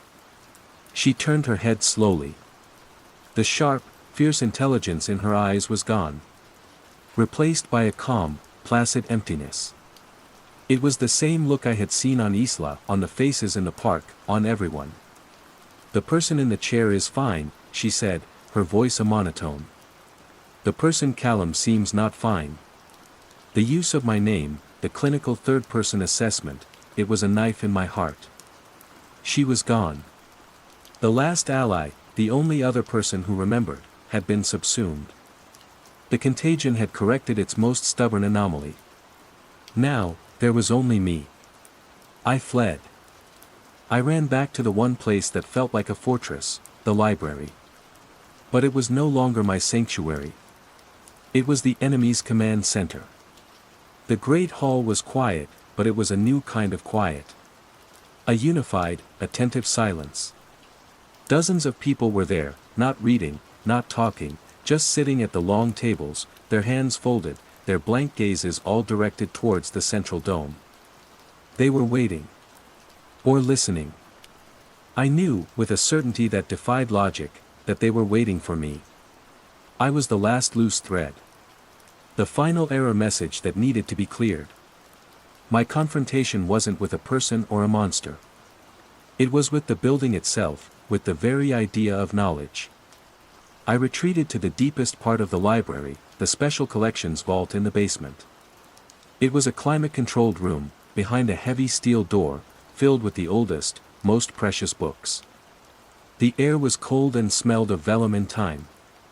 Here, surrounded by first editions and illuminated manuscripts, I would make my last stand. I pulled books from the shelves. A 1623 Shakespearean First Folio. A hand-printed Bible. A first edition of Newton's Principia Mathematica. I opened them, my fingers tracing the letters, the words. I began to speak them aloud, my voice echoing in the sterile silence of the vault. Hope. Ambition. Melancholy. Nostalgia. Ephemeral. Serendipity. Love. Sorrow. Beauty. I said, the last word feeling impossibly heavy, a concept of infinite density. I remember. I feel. I am. I was reading, speaking, shouting the lost words into the void, trying to keep them alive with the sheer force of my will, the energy of my breath. It was a desperate, insane act of defiance. I was a single flickering candle in a hurricane of silence. And then I found it. Tucked inside an old book on linguistics, I found a loose, yellowed page. It was a final, handwritten note from Professor Alastair Finch, the linguist Eleanor had told me about, the one who had documented the great forgetting of the 1920s. His handwriting was frantic, barely legible. He must have hidden it here before they took him to Gartnavel. It is a simplifying agent, he wrote. It cannot create, only erase. It undefines. But reality abhors a vacuum. What it takes, it must replace with a baseline state. A 0 point. There is a word. Not a complex one. A simple, foundational one. A binding word. The concept that holds the narrative of before and after together. The word that defines sequence, causality, and time itself. To erase it would be to erase the story of the world. To erase it would cause a full reset. It is not a weapon. It is an unraveling. Below the frantic script, he had written the word. A single, 5-letter word. Storm. No. That couldn't be right. I stared at the word. It wasn't an abstract concept. It was a weather event. Why would this be the final, foundational word? I read the note again. The narrative of before and after, the word that defines sequence. And then I understood. A storm is not just wind and rain. It is a process. It has a beginning, the gathering clouds. A middle, the tempest. And an end, the calm that follows. It is a self-contained narrative. Before the storm, during the storm, after the storm. It is one of the most fundamental stories we tell. A perfect, primal model of causality. To lose that word wouldn't just be to lose the name for bad weather. It would be to lose the concept of a contained, sequential event. To lose the idea that things have a beginning, a middle, and an end. All that would be left is an endless, unchanging now. The final revelation hit me with the force of a physical blow. The lexivore wasn't just erasing words. It was erasing time. It was collapsing reality into a single, placid moment. That was the peace I saw on everyone's faces. The peace of the eternal present, with no memory of yesterday and no thought for tomorrow. No nostalgia, no hope. Just, being. The heavy vault door hissed open. I looked up. Mr. Henderson stood in the doorway. Behind him, Isla. Behind her, Liam. Their faces were calm, their eyes empty. They weren't angry. They weren't threatening. They were just present. Callum, Mr. Henderson said, his voice flat, without inflection. It is time to be quiet now. Isla stepped forward. She looked at the open books, at my face, twisted in a rictus of terror and understanding. A flicker of something crossed her features. A ghost of an expression. Was it pity? A memory? The noise is hurting, she said softly. Please. Make it stop. I had a choice. I could scream the word. Storm. I could shout it until my lungs burned. Would it work? Would it unravel everything, as Finch predicted? Would it be a mercy, a reset, a destruction of this placid horror, even if it took me with it? Or I could be quiet. I could let go. I could let the last, complex, painful words dissolve from my mind. I could stop fighting. I could join them in their timeless, thoughtless peace. I could stop being the anomaly. I could finally rest. I looked at Finch's note. I looked at the calm, waiting faces in the doorway. I thought of the color blue, of the vastness of the ocean, of the bittersweet ache of hope. These things were beautiful. They were also a terrible burden. I closed the book. My decision was made in the silence that followed. Underscore underscore underscore underscore underscore underscore underscore underscore underscore underscore underscore underscore underscore underscore underscore underscore. I walk out of the library. The person Callum walks out. The light in the sky is a color. It is a good color. The city is full of people. They are moving with their legs. They are not going to a future place. They are not coming from a past place. They are here. My brother, Ewan, is here. The person Ewan is standing on the steps. The face of this person is calm. The person Callum is here, this person says. I look at the face of the person Ewan. I look at the buildings, the sky. There are no words in my head. There is no story. There is no list. The little black book is gone. I don't remember what was in it. Remembering is a thing from a time that is not now. There is only the now. The now is quiet. The person Callum looks at the person Ewan. A thought happens. It is not a word. It is a shape. A feeling. It is a good shape. This person opens the mouth. A sound comes out. This person is here, I say. And the quiet is good. The quiet contagion, the Sunday routine. Phase 1, the unsettling mundane. The world, for me, exists as a series of rectangles. The greasy phone screen displaying my next delivery, the windshield framing the endless suburban sprawl of Mississauga, the rearview mirror capturing fleeting glimpses of lives I'm paid to briefly intersect with. I'm Devon, 28, and my office is a 2017 Honda Civic that perpetually smells of lukewarm fast food and air freshener. It's not a life, not really. It's a holding pattern disguised as a job. A way to pay for my shoebox apartment near Square One and convince my mother during our weekly calls that I'm building something. My days are a blur of identical brick houses, strip malls, and the polite, impersonal dance of the contactless delivery. I'm a ghost in the machine of other people's convenience. I see their curated front porches, hear the muffled sounds of their lives through closed doors, but I am fundamentally separate. An observer.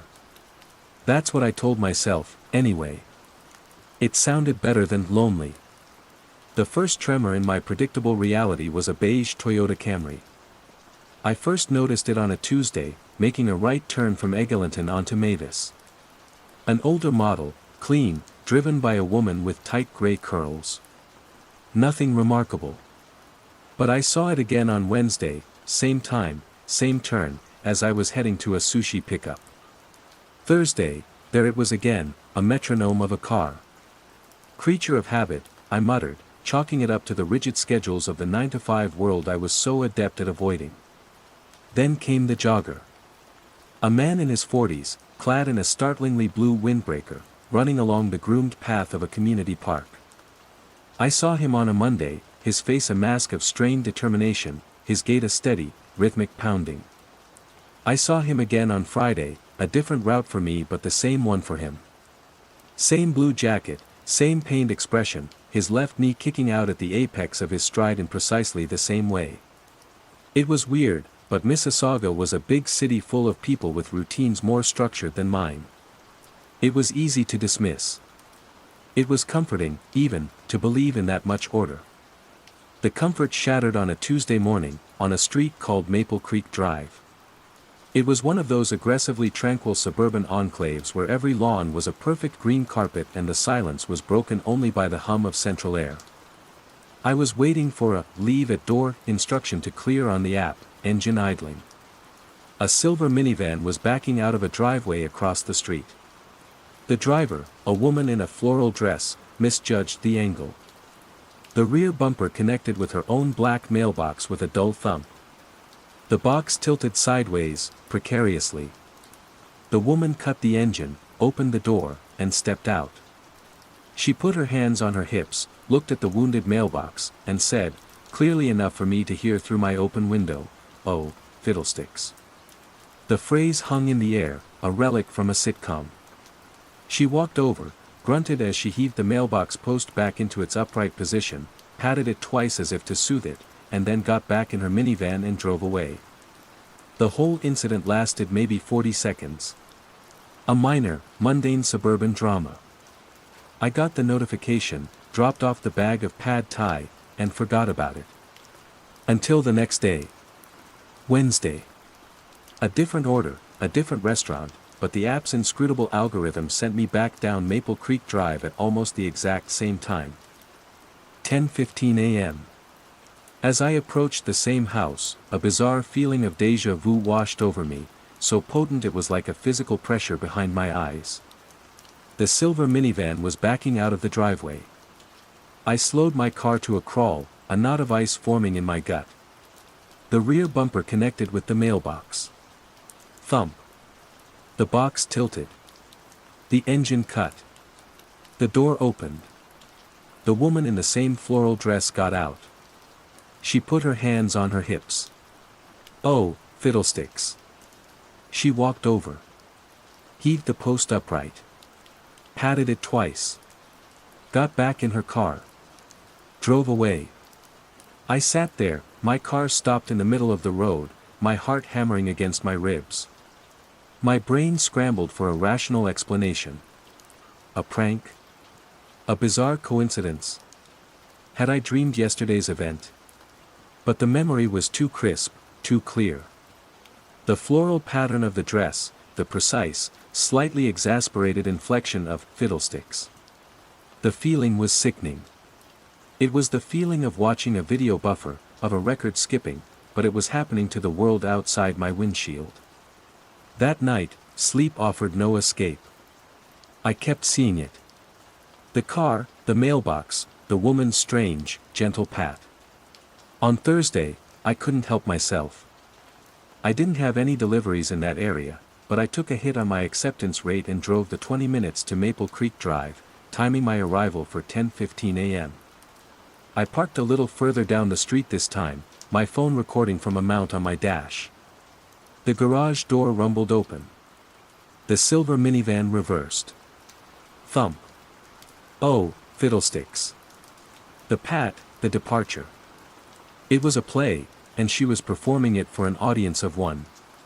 My hands were shaking. This wasn't coincidence. This was impossible. When I got home, I did the one thing that could prove I wasn't losing my mind. My dash cam. It was a cheap model, but it recorded everything on a continuous loop, saving footage in 5-minute clips. I pulled the micro SD card and jammed it into my laptop. The interface was clunky, but I found the files, sorted by date and time. I clicked on Wednesday's folder. 10:15 a.m. There it was. The minivan, the collision, the oddly quaint curse word. Crisp and clear. My breath hitched. I navigated to Tuesday's folder. 10:17 a.m. I clicked play. The same silver minivan. The same floral dress. The same gentle thump. The same line delivered with the same intonation. Oh, fiddlesticks. My blood ran cold. I fumbled through the folders, my clicks growing more frantic. I didn't have a delivery there on Monday, but I must have driven past the entrance to the subdivision. I scanned the files. There. A wide shot of the street entrance from the main road. And in the distance, tiny but unmistakable, was the silver minivan, the woman getting out, right on schedule. I slumped back in my chair, the glow of the laptop screen illuminating my pale face. I wasn't stressed. I wasn't overworked. I wasn't imagining patterns. The world was stuttering. And my dashcam had the receipts. The next day, Friday, I didn't just watch. I participated. At 10:10 a.m., I parked my Civic directly in front of her driveway, blocking her in. My heart hammered. This would break it. This had to break it. I waited. 10:14, the garage door stayed shut. My phone buzzed with an order I ignored. 10:15, nothing. The street was silent. A wave of relief, so powerful it made me dizzy, washed over me. I had stopped it. I had poked reality and it had corrected itself. At 10:16, a white panel van, the kind used by plumbers or electricians, pulled up behind me and honked. Annoyed, I put my car in drive and pulled forward 20 feet to let it pass. As soon as I had moved, the woman's garage door rumbled open. The silver minivan backed out. Thump. Oh, fiddlesticks. She hadn't been waiting for me to move. She had been waiting for 10:16, for the exact moment the script allowed her to begin. I hadn't changed a thing. I was just an obstacle, momentarily delaying the inevitable performance. The loop had simply adjusted, factored me in, and continued. I drove away from Maple Creek Drive that day with a new and terrifying understanding. I wasn't an observer. I was just part of the scenery. Phase 2, growing awareness and isolation. The incident on Maple Creek Drive flipped a switch in my head. The world went from being a mundane, predictable landscape to a deeply suspect one. My delivery routes were no longer just about getting from A to B efficiently, they became expeditions into the glitch.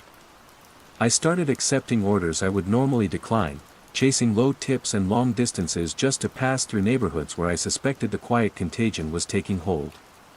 My phone's map app, once a tool for navigation, became my research journal. I started dropping pins. There was the beige Camry loop near Heartland Town Center, where the car would circle the same block of big box stores between 1:40 and 1:55 p.m. There was Hopscotch Girl in a subdivision in Churchill Meadows, a little girl in a pink helmet who would, every sunny afternoon at 3:30 p.m., toss a stone, land on one foot, and giggle with the exact same cadence. I had it on 3 separate dashcam recordings. There was Mailbox Man in Streetsville, an elderly man who would check his empty mailbox at precisely 11 a.m., pulling out a phantom handful of letters and shuffling them as he walked back to his door. These weren't just habits. They were fragments of a broken recording, playing on a loop for no one. The people performing them weren't zombies. They looked normal. If you weren't looking for it, if you weren't comparing one day to the next with paranoid scrutiny, you'd never see it. It was a secret glitch hidden in plain sight. The isolation was the worst part. The knowledge festered inside me, a pressure seeking release. My first attempt was with my mother. During our Sunday call, I tried to explain it. "Mom, you won't believe the weird stuff I'm seeing out here." "Oh. Like what, Dev? More crazy drivers?" Her voice was warm, patient, the voice of a woman used to her son's directionless anxieties. "No, it's weirder. People are doing the exact same things every day. Like, to the second. I have it on video. This one woman hits her mailbox with her car every single morning. There was a pause. Devon, honey, are you getting enough sleep? You're driving so much. Maybe you're just tired. People have routines. No, Mom, it's not a routine. It's a copy. It's identical. The words she says, everything. That's nice, dear, she said, her tone shifting to one of gentle dismissal. So, are you eating properly? I worry you're just living off that fast food you deliver. The conversation was over. She had filed it away under Devon's latest phase. The wall between us felt a little thicker. I tried again a few days later, with Marco. He was another driver, a burly guy with a cynical laugh who I'd often see waiting for orders in the same plazas. We had a grudging camaraderie built on shared complaints about gas prices and bad tippers. I found him leaning against his car, vaping. Marco, man, you gotta see this, I said, pulling out my phone. I'd edited a few of the mailbox clips together, a damning sequence of identical moments. Look at this. Same woman, same car, same time. Tuesday, Wednesday, Thursday. He squinted at the small screen, the vape smoke curling around his head. He watched the first clip. Okay. He watched the second. Ha. He watched the third, then looked at me, his expression unreadable. So. Lady's a bad driver. Knocks her mailbox over. But it's exactly the same, Marco. The same dress. The same stupid word she says. Who says, fiddlesticks? He took a long drag from his vape and blew the smoke out slowly. People are weird, man. My uncle eats ketchup on his pancakes. Whatever. He handed the phone back to me, but his eyes were different. They held a new distance, a flicker of pity mixed with wariness. The look you give a man talking to himself on a bus. Right. Yeah. Whatever, I mumbled, shutting my phone off. Hey, I gotta grab this order, he said, already backing away. Catch you later, man. He didn't look at me again. I was alone with it. Completely. The world was quietly going mad, and I was the only one with a front row seat. My car became a hermetically sealed bubble of sanity in a world that had lost its script. The anomaly began to bleed beyond just human behavior. It crept into the technology that stitched our lives together. One evening, I was dropping off a pizza in a dense townhouse complex. Through the thin glass of the front door, I could hear the tinny jingle of a television commercial. It was upbeat, saccharine, a woman's voice singing, "For a clean that's fresh and bright, trust the sparkle, trust the light. Sparkle Fresh detergent." I completed the delivery and walked back to my car. 2 doors down, a window was open. The same jingle drifted out. Trust the sparkle, trust the light. Sparkle Fresh detergent. I froze on the sidewalk. A coincidence. It had to be. Maybe a popular show was on a commercial break.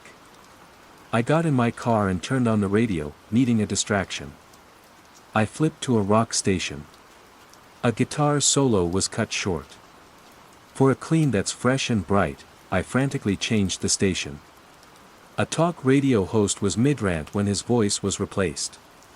Trust the sparkle, trust the light. Pop station, news station, CBC, all of them.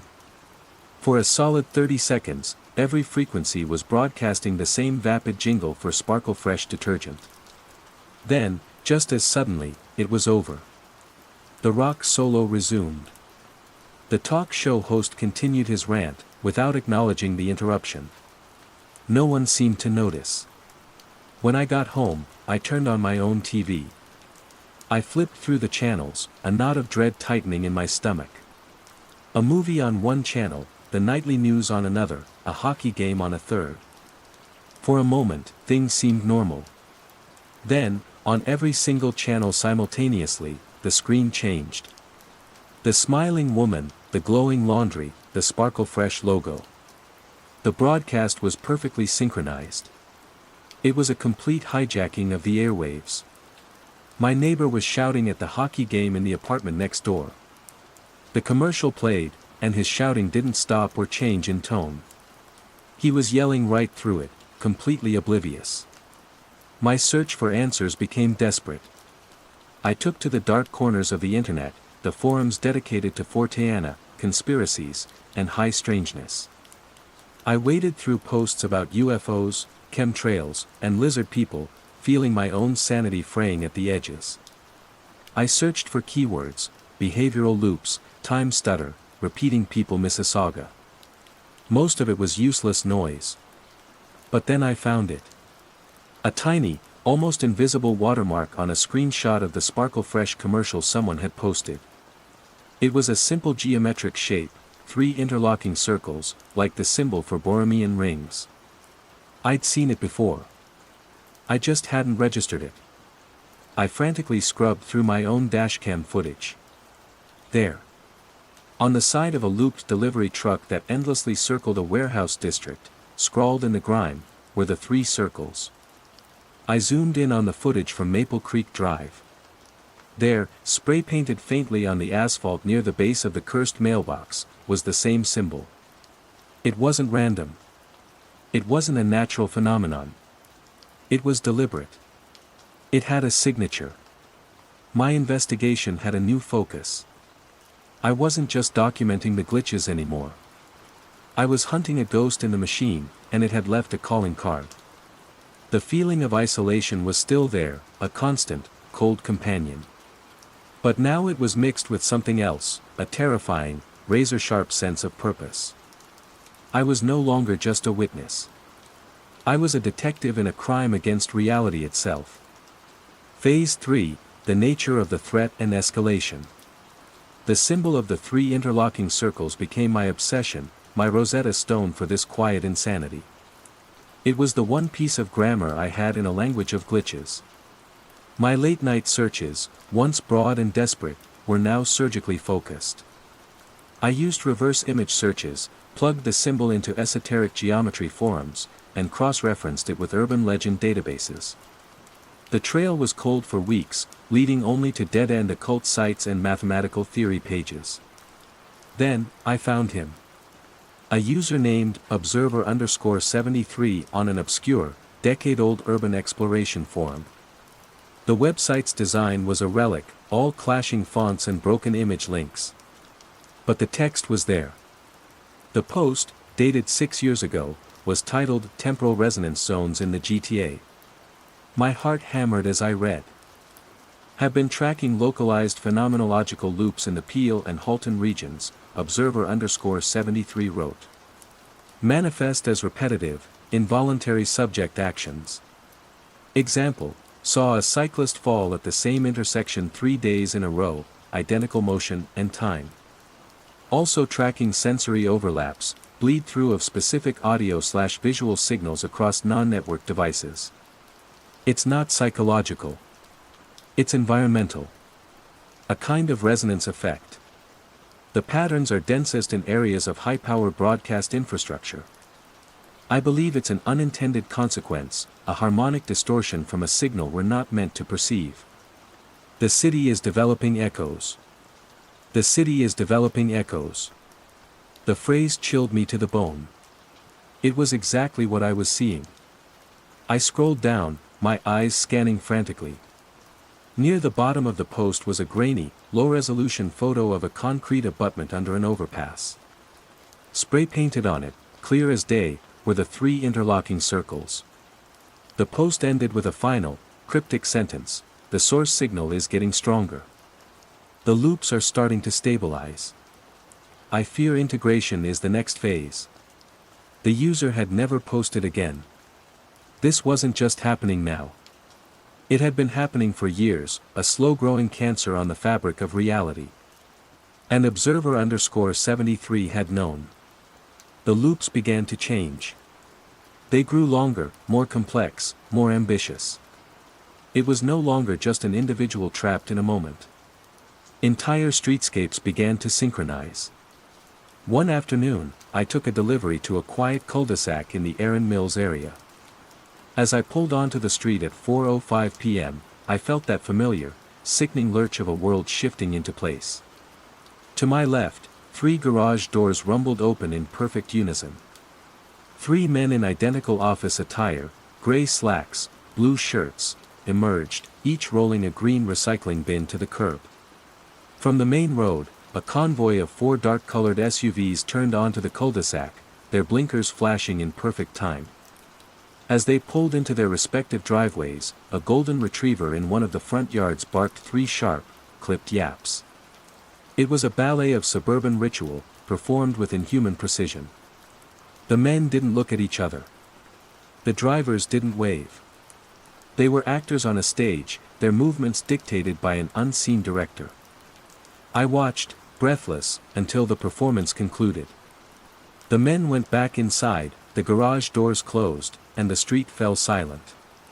The entire sequence, a complex interplay of a dozen different elements, had lasted exactly 2 minutes. When I dropped the food off, the woman who answered the door smiled a perfectly normal smile, oblivious to the grand, pointless theater that had just unfolded on her street. Then, one day, I got caught in the machinery. I was in a commercial district near Pearson Airport, a maze of one-way streets and industrial buildings.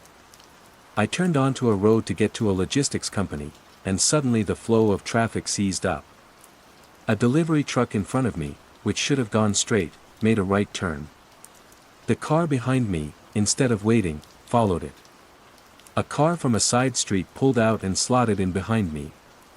We were moving, but we were going nowhere. We were circling the block.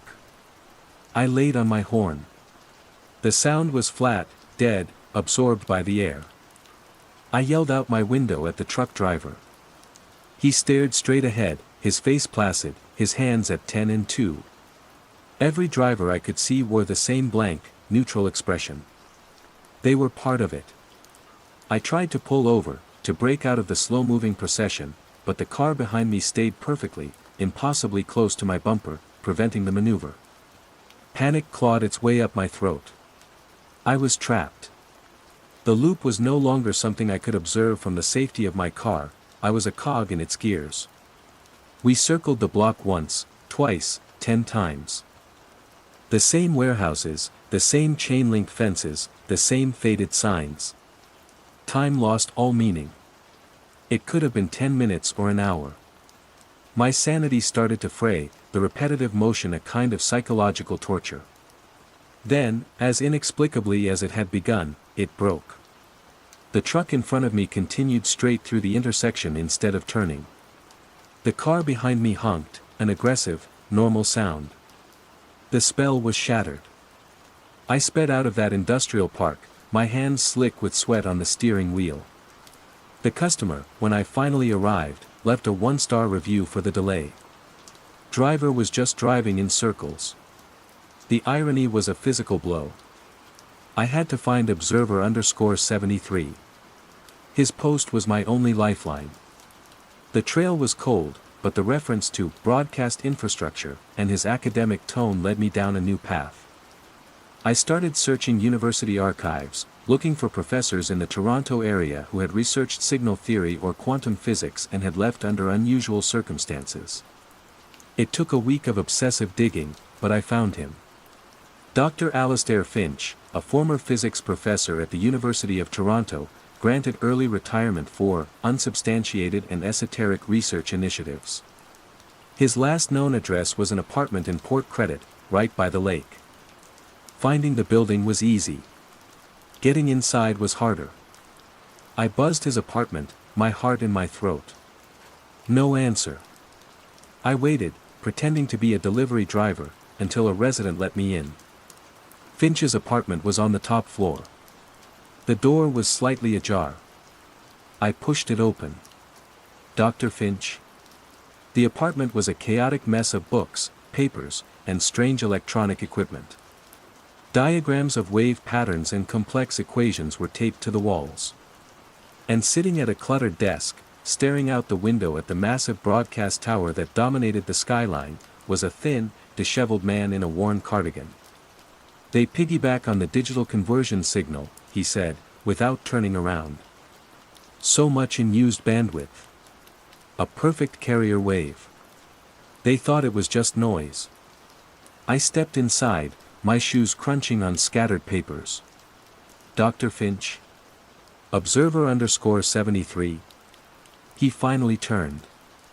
His eyes were wide, intelligent, but deeply, profoundly tired. "You see it too, then?" The echoes. The loops. Relief, pure and absolute, flooded through me. "Yes. Yes, I see it. The woman with the mailbox, the commercials, the traffic circles."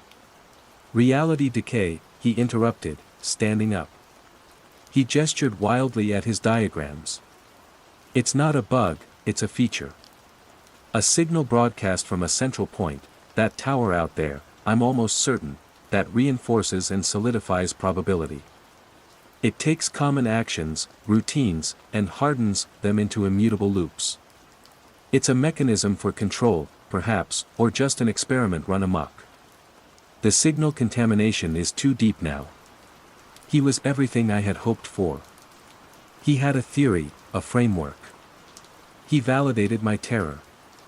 For 10 minutes, we spoke, me frantically describing the things I'd seen, him nodding, fitting them into his terrifying model of the world. And then it happened. "The problem," he said, pacing in front of the window, "is that the signal contamination is too deep now." I blinked. He'd just said that. He stopped, walked back to his desk, and adjusted a teetering stack of physics journals, his fingers moving with a twitchy precision. He turned back to me. "The problem is that the signal contamination is too deep now."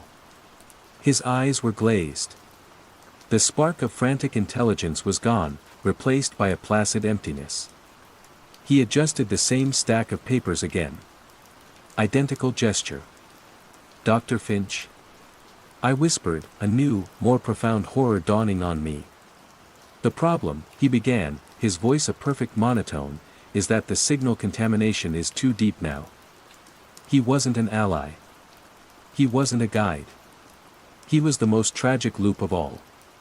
A man who had figured out the nature of his own prison, only to become a permanent part of its design, trapped in a loop of his own discovery. I backed away slowly, my breath catching in my chest.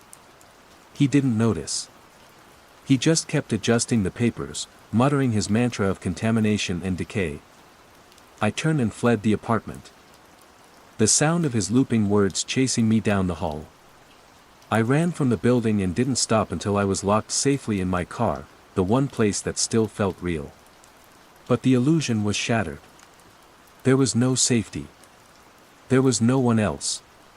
The echoes were winning. Phase 4, Confrontation/Revelation and Aftermath. Finch's apartment broke something in me. The hope of finding an answer, an ally, was gone, replaced by a cold, resonant dread. He wasn't the exception, he was the rule, just a more articulate version of the woman with the mailbox. He was proof that understanding the cage didn't unlock it.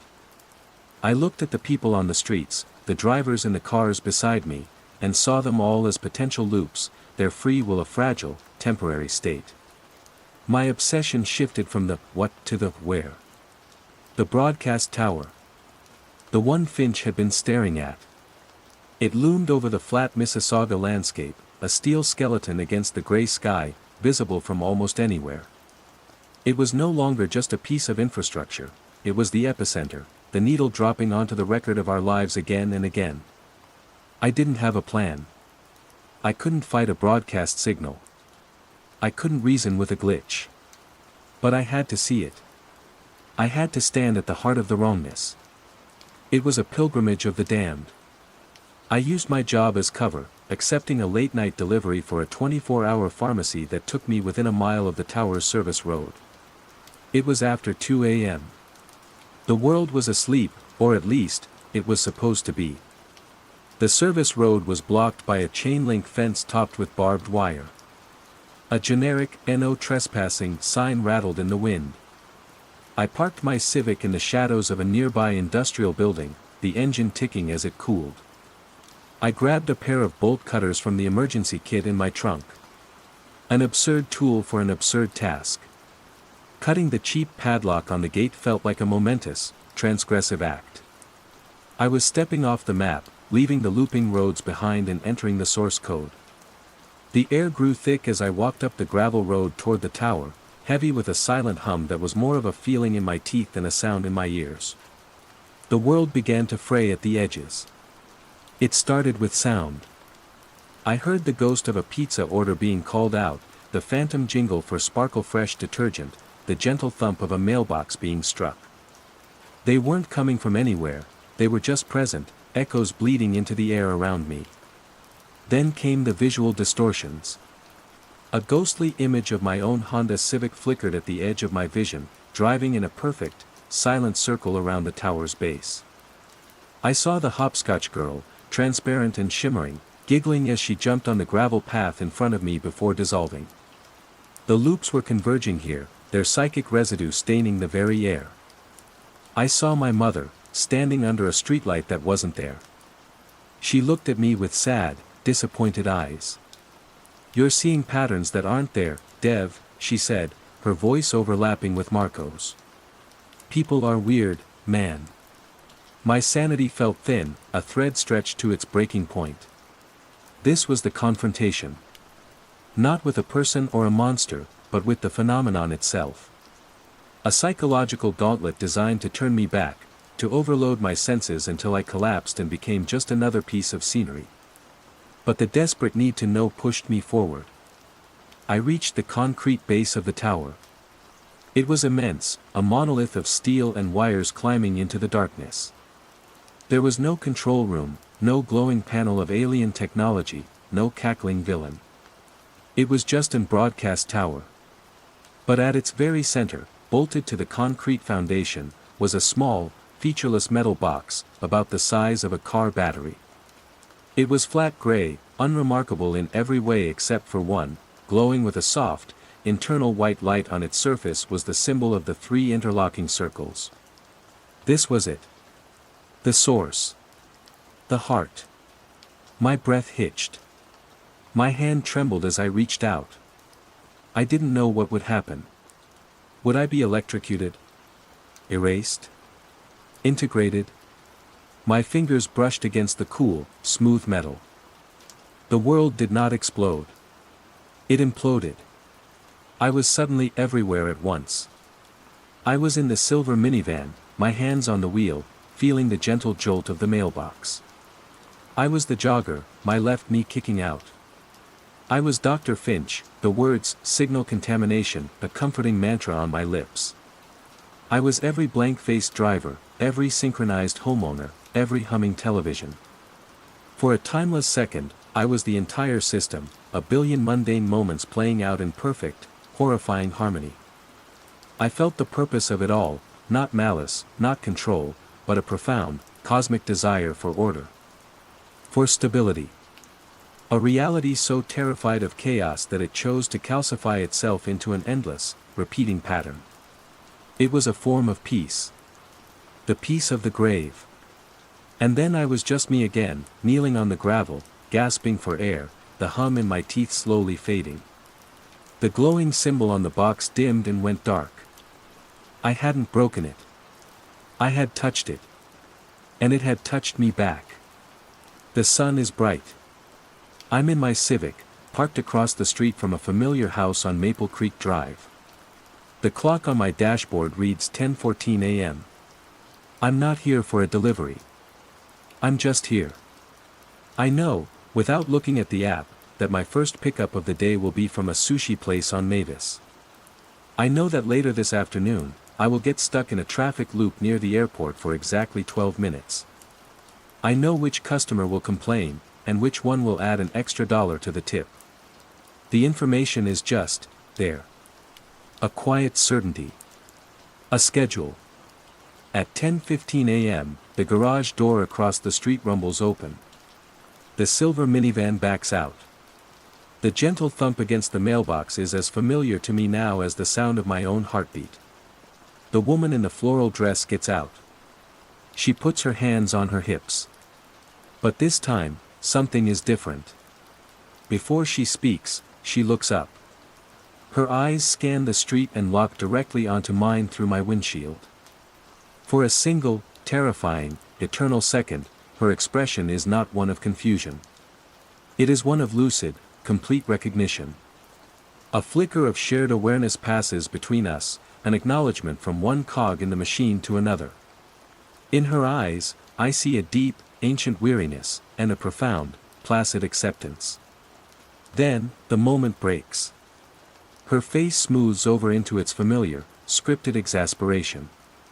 "Oh, fiddlesticks," she says, the words a cornerstone of our shared reality.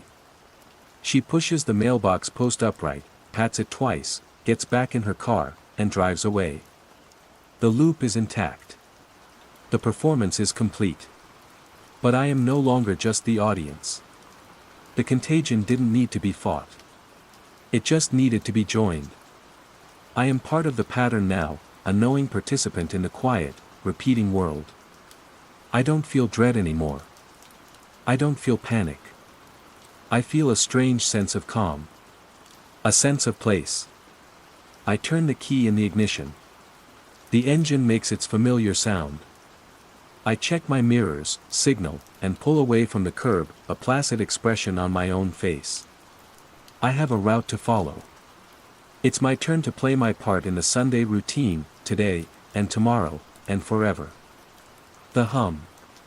Phase 1, the unsettling mundane. Burnout has a sound. For me, it was the tinnitus scream of a guitar amp pushed into feedback, the ghost click of a misaligned tape loop, the phantom chatter of a producer's voice in an empty room. After a decade chained to mixing consoles in the frantic, airless studios of Shibuya, my nerves had frayed like a cheap audio cable. I'd retreated to the quiet fringes of Tokyo, to a small, second-floor apartment in a district whose primary virtue was its profound lack of anything interesting happening. Here, the loudest sounds were the distant clatter of the Chuo line and the sigh of Mr. Tanaka's broom on the pavement below. Here, I could heal. My life became a study in controlled frequencies. The gentle hiss of the kettle, the soft thud of my knife on the cutting board, the precise, scratchy whisper of the stylus finding the groove on an old jazz record. I curated my existence, filtering out the harsh transience of my former life. I was Naoko, freelance audio engineer, but mostly, I was Naoko, a woman tending to the fragile ecosystem of her own mind. My world had shrunk to the size of my 4.5 tatami mat room, my single, meticulously pruned bonsai, and the digital expanse of my editing software. It was enough. The hum started so quietly I almost missed it. It wasn't a noise so much as the absence of silence. A low, foundational thrum, somewhere around the 50 Hz range, the kind of sound you feel in your sternum before you register it with your ears. I blamed the aging refrigerator, the building's ancient wiring, the massive air conditioning unit on the roof of the pachinko parlor 2 streets over. I bought new, professional-grade noise-canceling headphones, marvels of engineering that could reduce a jet engine to a murmur. But the hum remained, a stubborn residue of sound that clung to the edges of perception. "Tanaka-san," I asked my landlord one morning as he meticulously watered his potted chrysanthemums, "do you hear that?" He cupped a wrinkled hand to his ear, a theatrical gesture. He was a kind man, with a face like a friendly walnut. "Hear what, Naoko-san?" "That, buzzing." A low hum. He smiled, a gentle, dismissive crinkling of his eyes. "Ah, the house. It is old. It has seen many winters. Old wires sing old songs." He patted the stucco wall of the building as if it were a faithful dog. "It means the heart is still beating." I let it go. Arguing felt like a disruption of the peace I'd so carefully cultivated. It was probably just me, my ears oversensitized from years of forensic listening. A new form of tinnitus, perhaps. The sound of my own anxiety. Then came the first email. It arrived from a Proton mail address, a string of meaningless letters and numbers. No name, no greeting. Just a link to a secure server and a single line of instruction. File, Canuta_park_04.wave. Instruction, isolate frequency. Remove birdsong, footsteps, wind. Enhance baseline resonance. The attached invoice promised a payment that was, for such simple work, absurdly generous. I needed the money. My freelance gigs had been sparse, mostly cleaning up amateur podcast audio for university students. Curiosity, and the lure of an easy payday, won out over caution. I downloaded the file. It was a standard field recording, high fidelity. I could hear the chirping of sparrows, the rustle of leaves in a breeze, the distant laughter of a child. And beneath it all, there it was. The hum. Faint, but identical to the one in my apartment. A perfect 50 Hz sine wave, unwavering and pure. My job was to perform a kind of sonic exorcism. I spent 3 hours meticulously carving away the sounds of life. I used spectral repair software to paint out the birdsong, leaving silent gaps in the audio spectrum. I filtered the wind, gated the footsteps, and excised the laughter. All that remained was the clean, resonant tone. It filled my studio monitors, a sound that felt both dead and deeply, unnervingly alive. It was the sound of a world with the volume turned down on everything but its own wiring. I uploaded the finished file, a single, perfect tone of the hum, and sent my invoice. The payment arrived within minutes. It felt illicit, like I had laundered a sound.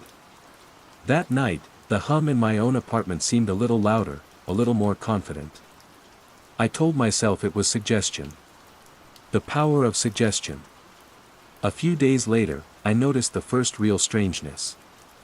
Mr. Suzuki, the salaryman from the house with the immaculate little garden, was a creature of absolute routine. Out the door at 7:12 a.m., a brisk walk to the station, home at 8:45 p.m. Rain or shine. But on Tuesday, he was late. I saw him from my window, standing on the corner under a streetlight. Not waiting, not checking his phone. Just standing. His head was tilted slightly, his shoulders relaxed. He stayed there for a full 10 minutes, bathed in the sodium orange glow, before he seemed to shake himself awake and hurry on his way. The next evening, I saw Mrs. Sato from across the alley. Her pride and joy were her roses, which she tended with a surgeon's precision every day at dusk.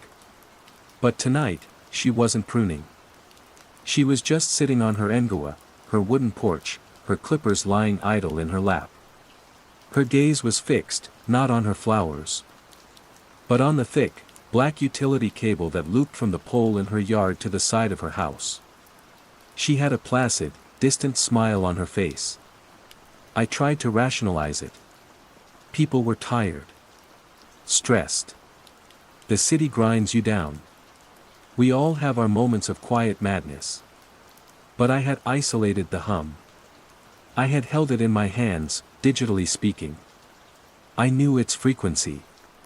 And the streetlight Mr. Suzuki had stood under was attached to a transformer box that, according to the schematics I'd once looked up out of boredom, was a major node for our block.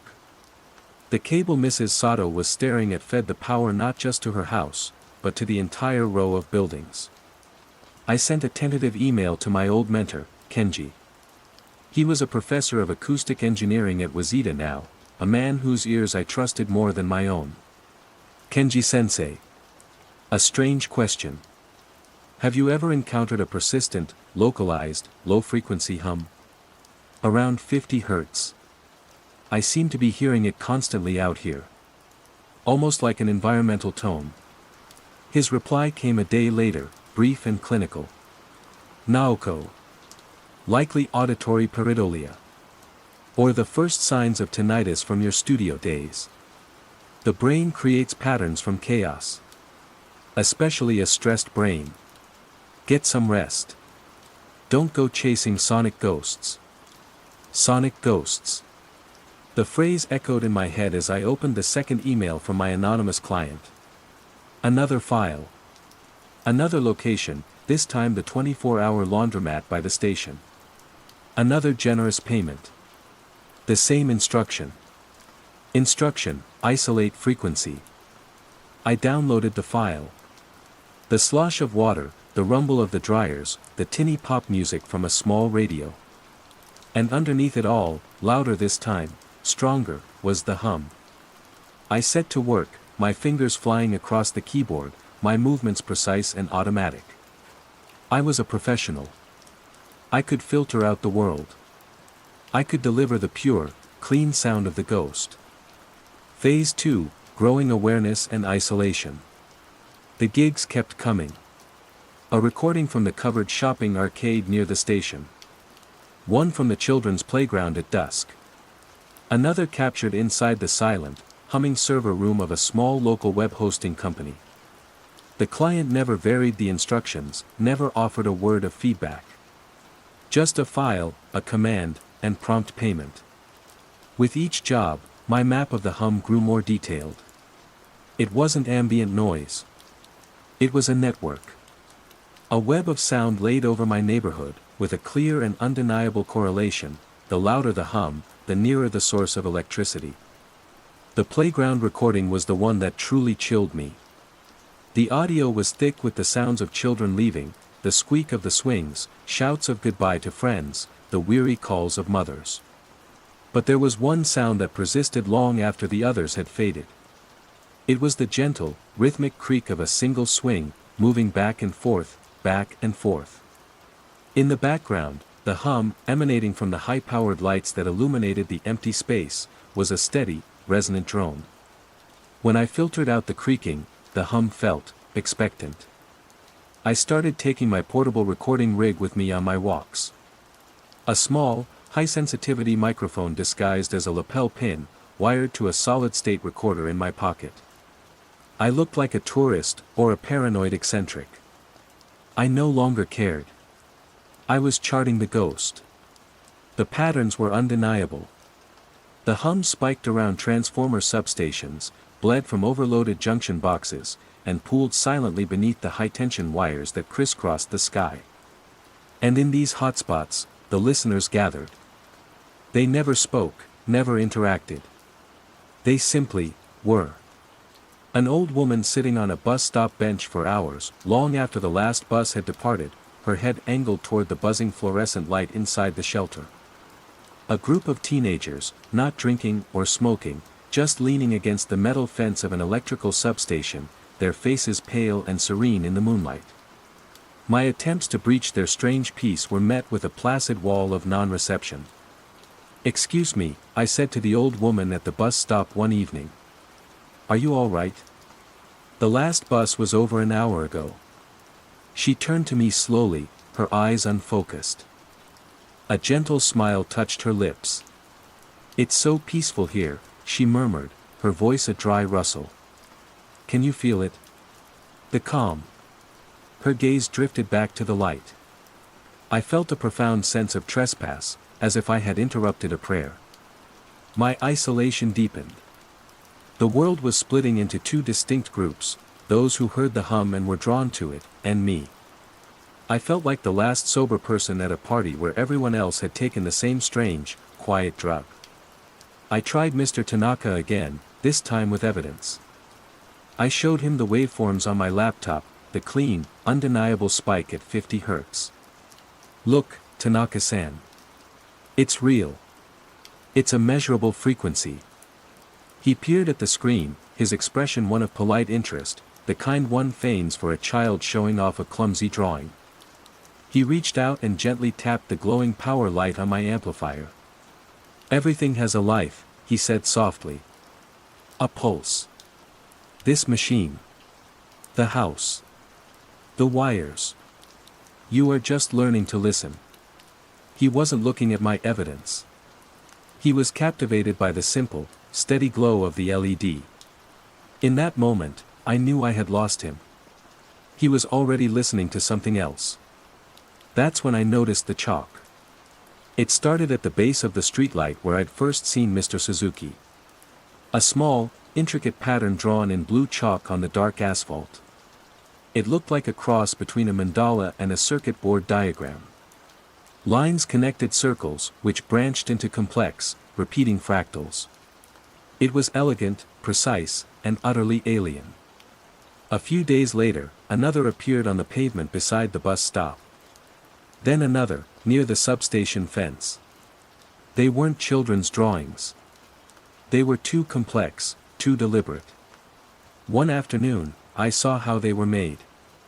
A man in a delivery driver's uniform was crouched on the sidewalk. He should have been on his lunch break, eating from a bento box. Instead, he had a piece of chalk in his hand, and with the intense, focused calm of a watchmaker, he was meticulously extending one of the diagrams. His hand moved with an unnatural smoothness. He wasn't inventing, he was transcribing. When he was finished, he stood up, dusted his hands on his trousers, and walked away with the same dreamy placidity I'd come to recognize as the key symptom of the contagion. The diagrams were maps. I was sure of it. They mapped the flow of the hum. My sonic charts and these chalk circuits were telling the same story, one in the language of frequencies, the other in a silent, geometric script. I redoubled my research efforts, diving into the deepest warrens of the internet. I waded through forums on electromagnetic hypersensitivity, government mind control conspiracies, and sonic weaponry. I found scattered accounts of the Taos hum or the Bristol hum, but they were described as irritants, sources of sleeplessness and headaches. This was different. The Tokyo hum, my hum, was a siren song. It didn't irritate, it soothed. It didn't agitate, it pacified. It drew people in, promising a release from the noise of modern life, offering a single, simple note to focus on. Desperate for a rational anchor, I drove my beat-up Daihatsu into central Tokyo to find Kenji. I hadn't seen him in person in over a year. I ambushed him outside the imposing gates of the university, a folder of printouts clutched in my hand like a talisman. He looked older, more tired than I remembered, the life of a tenured professor apparently just as draining as that of a studio engineer. Naoko-chan. What are you doing here? Kenji-sensei, you have to listen. My voice was tight with desperation. I didn't give him a chance to refuse. I steered him to a nearby Kissaten, the air thick with the smell of roasted coffee and old books, a pocket of analog reality. I laid it all out, the audio files, the spectral analysis charts, my map of the hotspots, photos of the listeners with their serene, empty faces, and pictures of the glowing chalk circuits.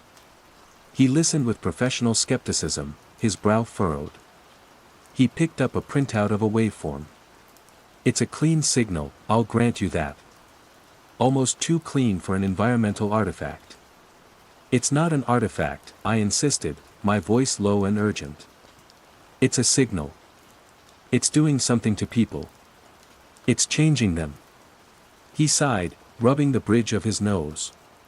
He looked at my face, at the frantic energy in my eyes, and his expression softened from skepticism to concern. You were always the best, Naoko. You could hear a fly breathing in a cathedral. Your ears, they're a gift. But they're also a burden. This isn't in my head, Kenji. He was silent for a long time, staring at a photo of the chalk diagram. This is unusual, he admitted, tracing the intricate lines with his finger. Like a schematic for something I don't recognize. He finally met my eyes. Okay. Give me everything you have. All your raw audio, your notes, the high-resolution photos. I have access to analysis software here that can, well, it can see things you can't with your setup. It can analyze signal complexity, look for embedded data, algorithmic repetition. I'll run a full diagnostic. No promises. But I'll look. A sliver of hope, the first in weeks, pierced through my fear. I wasn't alone anymore. Kenji would find the answer. He would prove I wasn't crazy. I transferred all my data to his hard drive, a comprehensive archive of my encroaching madness. Thank you, Sensei, I breathed, my shoulders slumping with relief. "Go home, Naoko," he said, his voice gentle. "Try to get some sleep. Let me work on this." I went home, but sleep was impossible. The hum was a constant companion, a roommate that never spoke but was always present. That night, I was woken by a strange scraping sound from the hallway outside my apartment door. I peered through the peephole. It was Mr. Tanaka. He had dragged his futon from his apartment downstairs and laid it out on the narrow landing, directly beneath the building's main fuse box mounted on the wall. He was curled up on his side, one hand resting on the cool metal of the box, a blissful smile on his sleeping face. "His old bones feel better," I thought, the memory of his words echoing with a new, horrifying meaning. He wasn't seeking warmth or comfort. He was seeking proximity. He was plugging himself in. Phase 3, the nature of the threat and escalation. The chalk diagrams were the key. I was sure of it. Armed with the small comfort of Kenji's pending analysis, I felt emboldened to follow them. I started at the small, fractal-like pattern near my apartment, my recorder running, my microphone pinned to my collar. The diagram was a breadcrumb trail. It led me down alleyways I'd never explored, past the back doors of noodle shops venting fragrant steam, and along canals where the water flowed dark and silent. Every junction in the chalk map corresponded to a physical junction in the electrical grid, a humming green transformer box, a utility pole scarred with warning labels, a thick bundle of black cables snaking up the side of a building. The hum was my unseen guide, growing in intensity with every step I took. The trail ended at a place I'd only ever driven past, the district's primary electrical substation. It was a monstrous thing, a skeletal city of steel girders, ceramic insulators, and drooping cables, all enclosed by a high, chain-link fence topped with barbed wire. The air here vibrated. The hum was no longer a sound in my ears but a physical pressure against my skull, a deep, resonant thrum that seemed to harmonize with the beating of my own heart. Warning signs depicting a stylized lightning bolt and a stick figure being electrocuted seemed less like warnings and more like invitations. I waited until after midnight, the sky a hazy, starless orange. I crept back to the substation, my heart pounding a frantic rhythm against the steady bass of the hum. And I saw them. They were not gathered outside the fence, but inside. A section of the chain link had been carefully, almost surgically, peeled back. Inside the compound, bathed in the eerie, greenish security lights, were dozens of people. My neighbors. Mr. Suzuki, the salaryman. Mrs. Sato, the rose gardener. The delivery driver. The old woman from the bus stop. They were scattered throughout the metal forest, each one near a source of power. Some were sitting cross-legged on the gravel, meditating. Some were lying on their backs, staring up at the web of wires. A few were standing with their palms pressed flat against the humming metal casings of the transformers, their expressions rapturous, ecstatic. There was no violence, no shouting, no sign of forced entry or distress. There was only a profound, collective stillness. It was a pilgrimage. This wasn't a protest site, it was a cathedral. The hum was their hymn, and the transformers were their altars. My theory crystallized, sharp and terrifying. The hum wasn't a byproduct of the grid. The grid was a delivery system for the hum. It was a broadcast, a signal piggybacking on the arteries of the city, and it was singing a song of conversion. It offered a simple, seductive promise: be still. Listen. Join the peace. My burnout, my anxiety, the frantic noise of my own thoughts, the hum promised to silence it all, to replace it with a single, perfect, empty note. And for a terrifying second, standing there in the dark, I felt the allure of it. The temptation to just let go. I backed away, a cold sweat breaking out on my skin.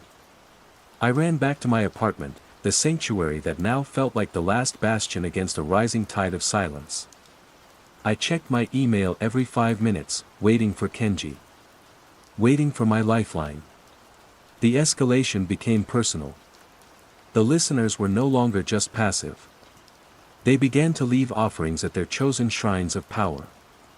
A perfect, unpeeled orange placed at the base of a utility pole. A small, delicate origami crane tucked into the grill of a transformer box. A single, beautiful chrysanthemum, probably from Mr. Tanaka's own collection, laid on the pavement next to a chalk circuit. They were treating the electrical grid like a Shinto god, a powerful and capricious kami to be appeased. The power in my own apartment started to behave erratically. The lights would dim and brighten in a slow, pulsing rhythm that was perfectly in sync with the crests and troughs of the hum's waveform. I'd be watching a movie on my laptop, and for a split second, the shadow cast by my cup of tea would stretch at an impossible angle, its geometry fracturing before snapping back to normal. The mundane world was beginning to fray at the edges. Then, the call came. Kenji's number on my phone screen. I snatched it up, my hand trembling. "Sensei." "Naoko-san." His voice was different. The weary tension was gone, replaced by a strange, calm excitement. It was the same placid tone I'd heard from the listeners. My blood ran cold. "Did you find something?" I whispered. "Oh, yes," he said, his voice smooth as silk. "You were right about everything. It's not just noise. It's a structured signal. Incredibly complex. The patterns, the repetition, it's not data in the way we understand it. It's more like a language. Or a musical composition of immense, staggering elegance." He wasn't scared. He was impressed. He was a convert. "What is it?" I asked, my voice barely audible. "What does it want?" "Want?" He laughed, a soft, airy sound. "It doesn't want anything. It simply is. It's a state of being. Coherence. Order. I'm sending you my analysis. You need to hear it properly. Your equipment is good, but it's full of noise, distortion. I've cleaned it. I've isolated the signal in its purest form." Kenji, no. But he had already hung up. An email notification pinged. The subject line read, "The true signal." Attached was a single audio file, analysis_purified.flac. My finger hovered over the download button. This was it. This was the moment of truth. My professional curiosity, the part of me that had dedicated my life to the pursuit of pure sound, warred with the primal instinct screaming at me to shut the computer down and run. The engineer won. I had to know. I downloaded the file. I routed it through my best digital-to-analog converter and plugged in my studio headphones, isolating myself from the ambient hum of the apartment. I took a deep breath and pressed play. It was a mistake. The sound that flooded my ears was nothing like the fuzzy, low-frequency rumble I had been tracking. Kenji, with the full power of a university's resources, had stripped away every last artifact. What remained was a sound of impossible purity and complexity. It was still centered at 50 Hz, but it was layered with microtonal harmonies and intricate, pulsating rhythms that seemed to bypass my eardrums and resonate directly with my nervous system. It was beautiful. Horribly, irresistibly beautiful. It was the sound of every anxiety I'd ever had dissolving. The sound of burnout healing. The sound of peace. It carried a simple, compelling, nonverbal instruction: listen. Join. Be still. Your struggle is over. As the purified hum filled my head, the ambient hum in the room surged to meet it. The lights in my apartment didn't just pulse, they flared, casting sharp, geometrically wrong shadows that danced on the walls. I felt the vibration not just in my chest, but in my bones, in my teeth. The bonsai on my windowsill seemed to tremble, its tiny leaves aligning themselves toward the nearest power outlet.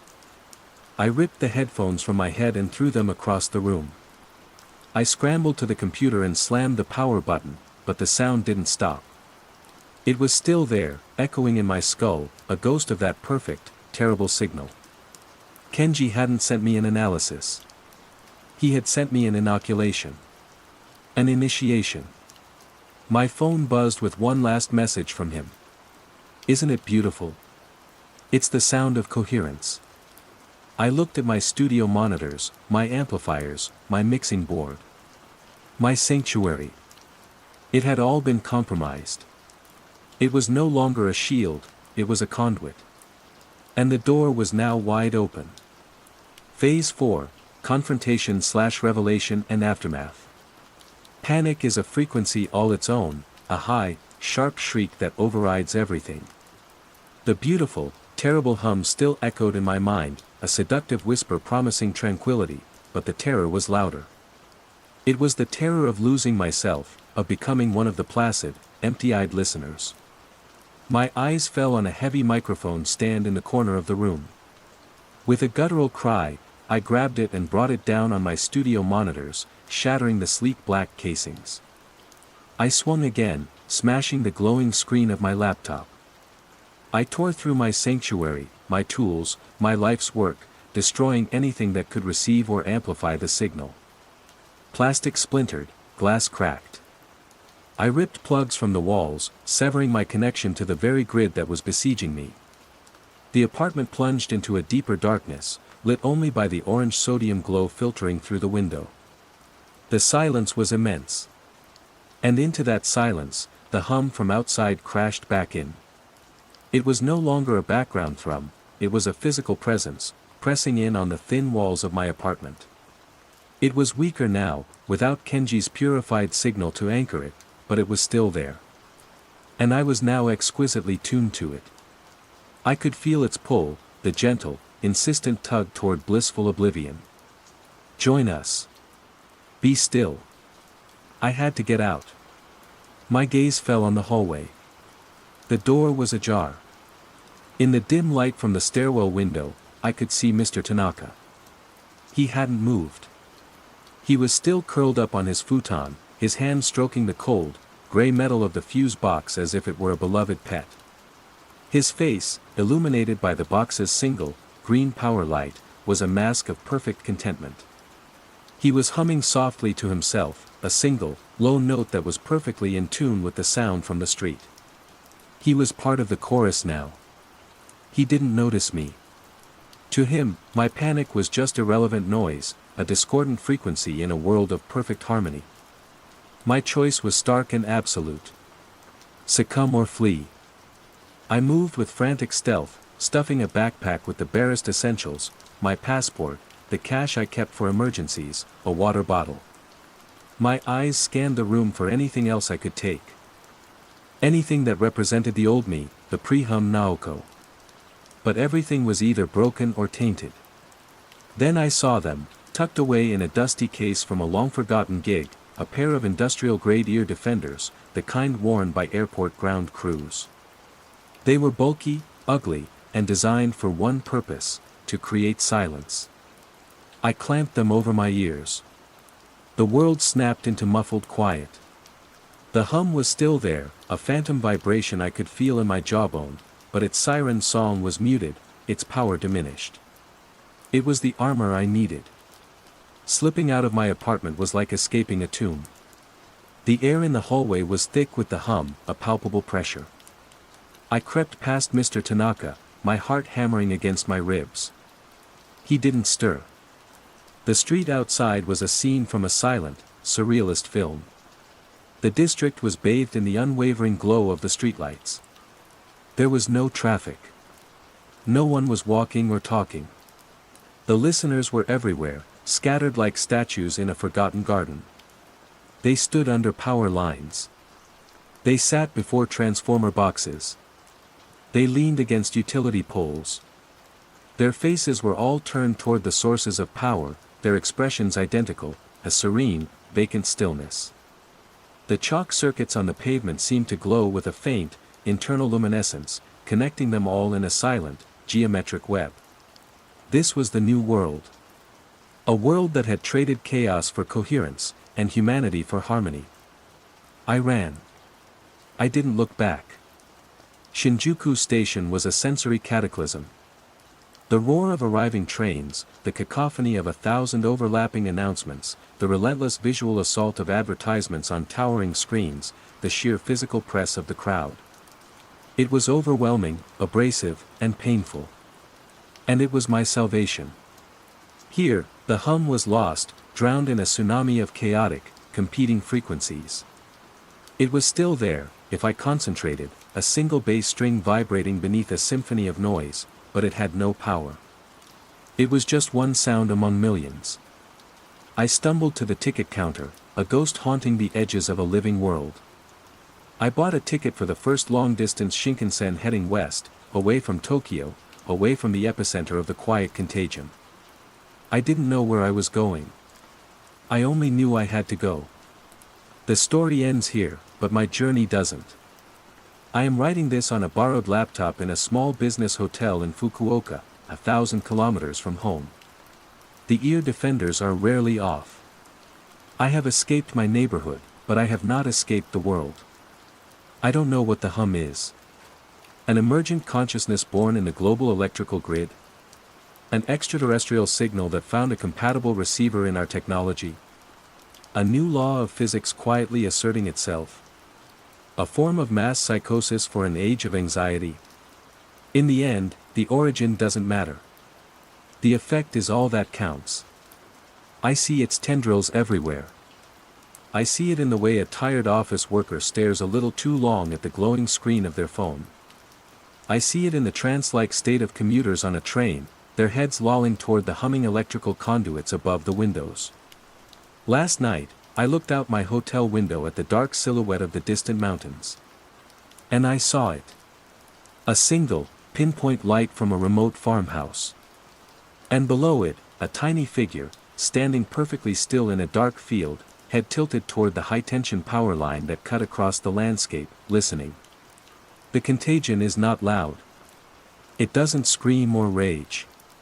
It whispers.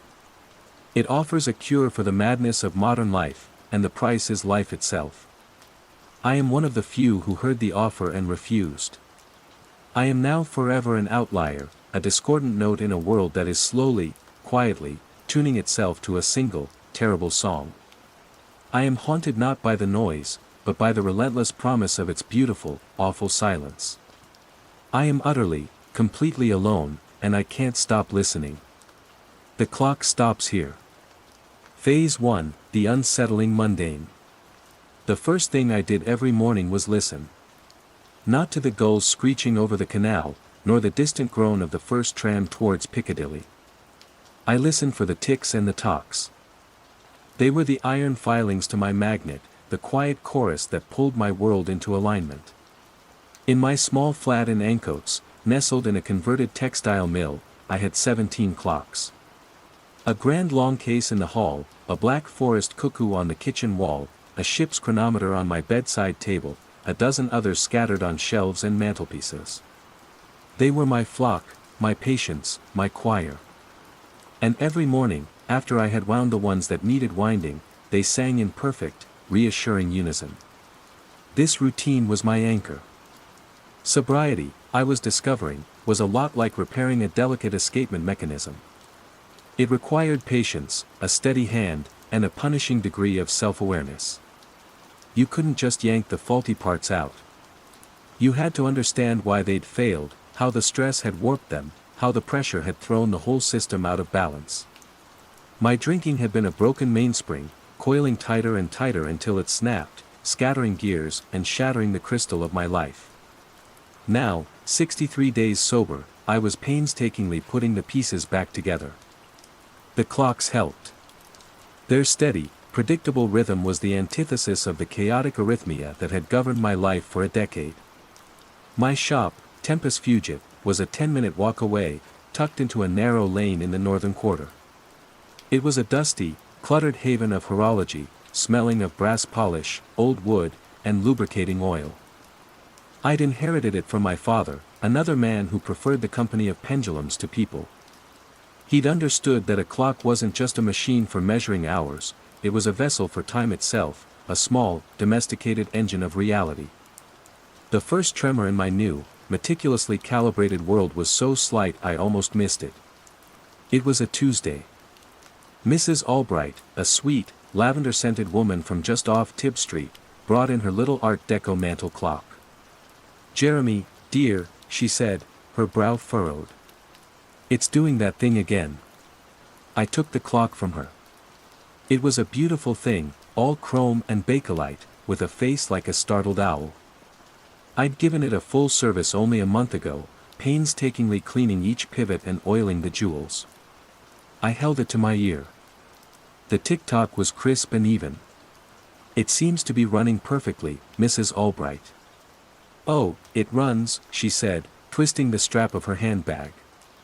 "It keeps time beautifully. It's the wrong time." I frowned. "You mean it's fast? Or slow?" "Neither," she said, and her confusion seemed genuine, profound. "It just counts the wrong moments. I set it by the pips on the radio, just like you told me. I had my lunch, watched my program, and when I looked again, it was an hour ahead. But my watch," she held up a delicate, gold-plated lady's watch, "my watch was right. It's as if the little clock decided to skip a bit of the afternoon." I dismissed it as user error. It was the most common issue. People forgot which way to turn the hands, or they pushed the minute hand counterclockwise on a striking clock, jamming the mechanism. I smiled reassuringly. "Don't you worry. I'll have a look. Probably just a bit of dust got in." She left, seeming placated, but the phrase stuck with me. "It counts the wrong moments." It was such a peculiar, unmechanical way to describe a fault. Clocks didn't count moments.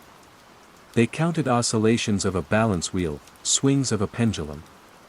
Moments were for people. 2 days later, a young man, a graphic designer with expensive trainers and a perpetually distracted air, brought in a minimalist wall clock I'd sold him. "Mate," he said, leaning on the counter and scrolling through his phone. "This thing's buggered." "What's the problem?" I asked, taking the clock. It was a simple, high-torque quartz movement. Not my usual fare, but they paid the bills. "It's out of sync." "With?" "Everything," he said with a vague wave of his hand. "My phone, my laptop, the clock on the oven. I set it last night. This morning, it was 12 minutes behind. Not slow. Just behind. Like it took a 12-minute break while I was asleep." Again, the strangeness. Not slow, but behind. As if it had paused. Quartz movements don't pause. They either work or they don't. A dying battery might make it lose time, but the effect would be gradual. I changed the battery for him, tested the circuit, and sent him on his way with a shrug. He seemed satisfied enough, more annoyed at the inconvenience than anything else. I tried to put it out of my mind. It was a coincidence. A city of 1 million people, and 2 of them in 1 week had a fuzzy understanding of how clocks worked. It meant nothing. I went to my weekly AA meeting, held in a chilly church hall in Chorlton. I talked about my 66 days, about the temptation that still lurked like a shadow in my peripheral vision, about the small joys of a clean workbench and a steady hand.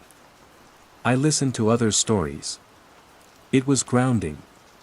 These were real problems, tangible struggles with alcohol and regret.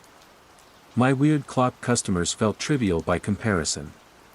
But then came the weekend, and the feeling of wrongness crept closer to home. My neighbor, David, a lecturer at the university, knocked on my door on Saturday morning. He was holding the carriage clock I'd restored for him as a retirement gift from his department. "Jez, sorry to bother you," he said, his face a mask of academic befuddlement. "Got a question about this?" "Fire away," I said, ushering him in. The 17 clocks in my flat ticked in harmonious welcome. David, however, seemed to flinch at the sound. "Good Lord, it's a cacophony in here." "It's a symphony," I corrected gently. "If you say so." "Look," he set the brass carriage clock on my coffee table. "A hypothetical.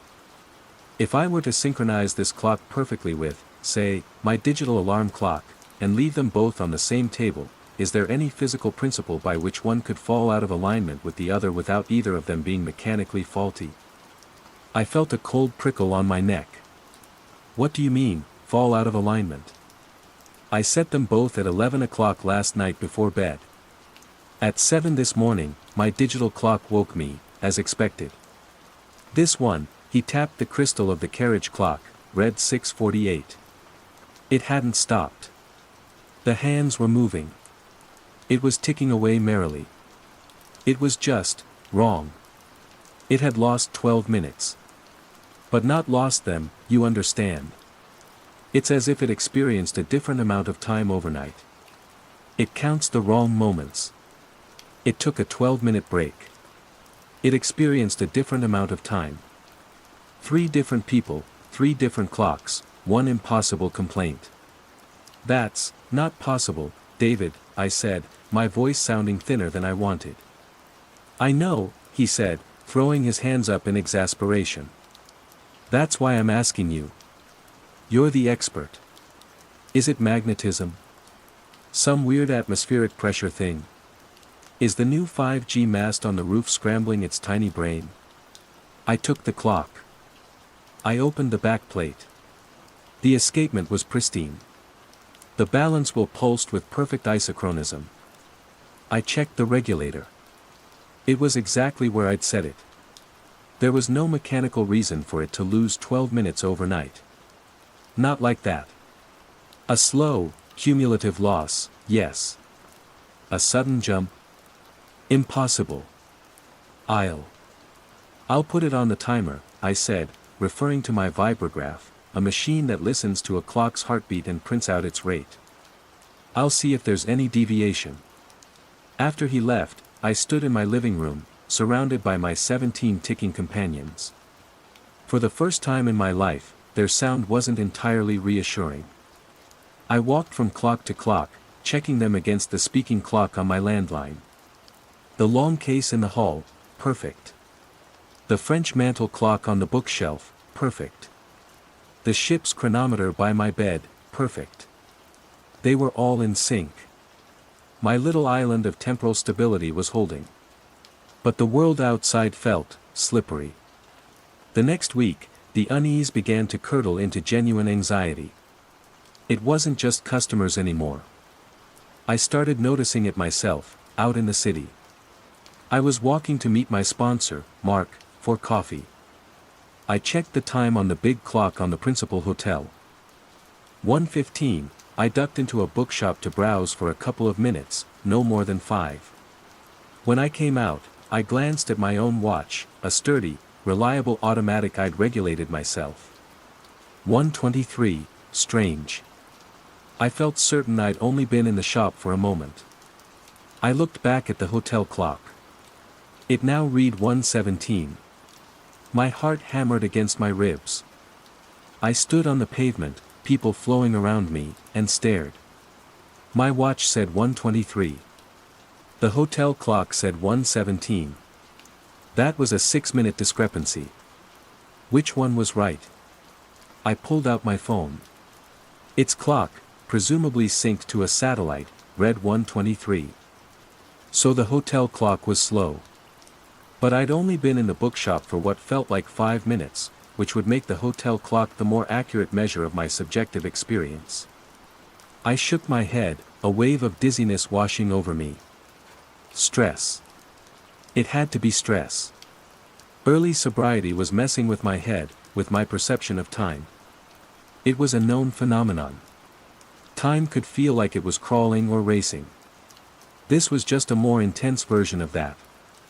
I took a deep breath, the damp Manchester air filling my lungs. I forced myself to walk on, to trust my phone, my own watch. The grand public clock was probably just poorly maintained. That was the rational explanation. But the rational explanations were getting thinner, wearing through like an old watch strap. At the coffee shop, Mark was waiting. He was a builder, a big, solid man with hands like shovels and a calm, unflappable demeanor that I envied. "All right, Jez. You look like you've seen a ghost." "Just a bit of a weird day," I mumbled, sitting down. The first 100 days are full of them, he said sagely, sipping his tea. The world looks different without a pint glass in front of it. Give it time. It'll settle. Give it time. The phrase echoed strangely. What if time itself was the thing that wouldn't settle? I decided not to tell him. How could I? My neighbor's clock is experiencing a different amount of time, and I think the clock on the principal hotel is having an argument with my watch. He'd think I was on the verge of a relapse, or worse, that I was losing my mind. My sobriety was fragile enough without adding potential psychosis to the mix. My isolation felt like a cloak I was pulling tighter around myself. That evening, I set up an experiment. I took David's carriage clock, Mrs. Albright's Art Deco piece, and the young man's quartz clock and set them on my workbench. I synchronized all three with my master clock, a hyper-accurate radio-controlled regulator I used for calibration. I set my phone next to them, its digital display glowing. Then I took my own watch off and placed it with the others. I drew a diagram in my journal, noting the position of each one. 10 p.m. All perfectly aligned. I sat in my armchair, trying to read, but my eyes kept flicking to the workbench. The chorus of ticks from the mechanical clocks was subtly different now. It wasn't a symphony anymore. It was more like an argument, a low, insistent disagreement. I tried to focus on the sounds. The carriage clock had a brisk, metallic beat.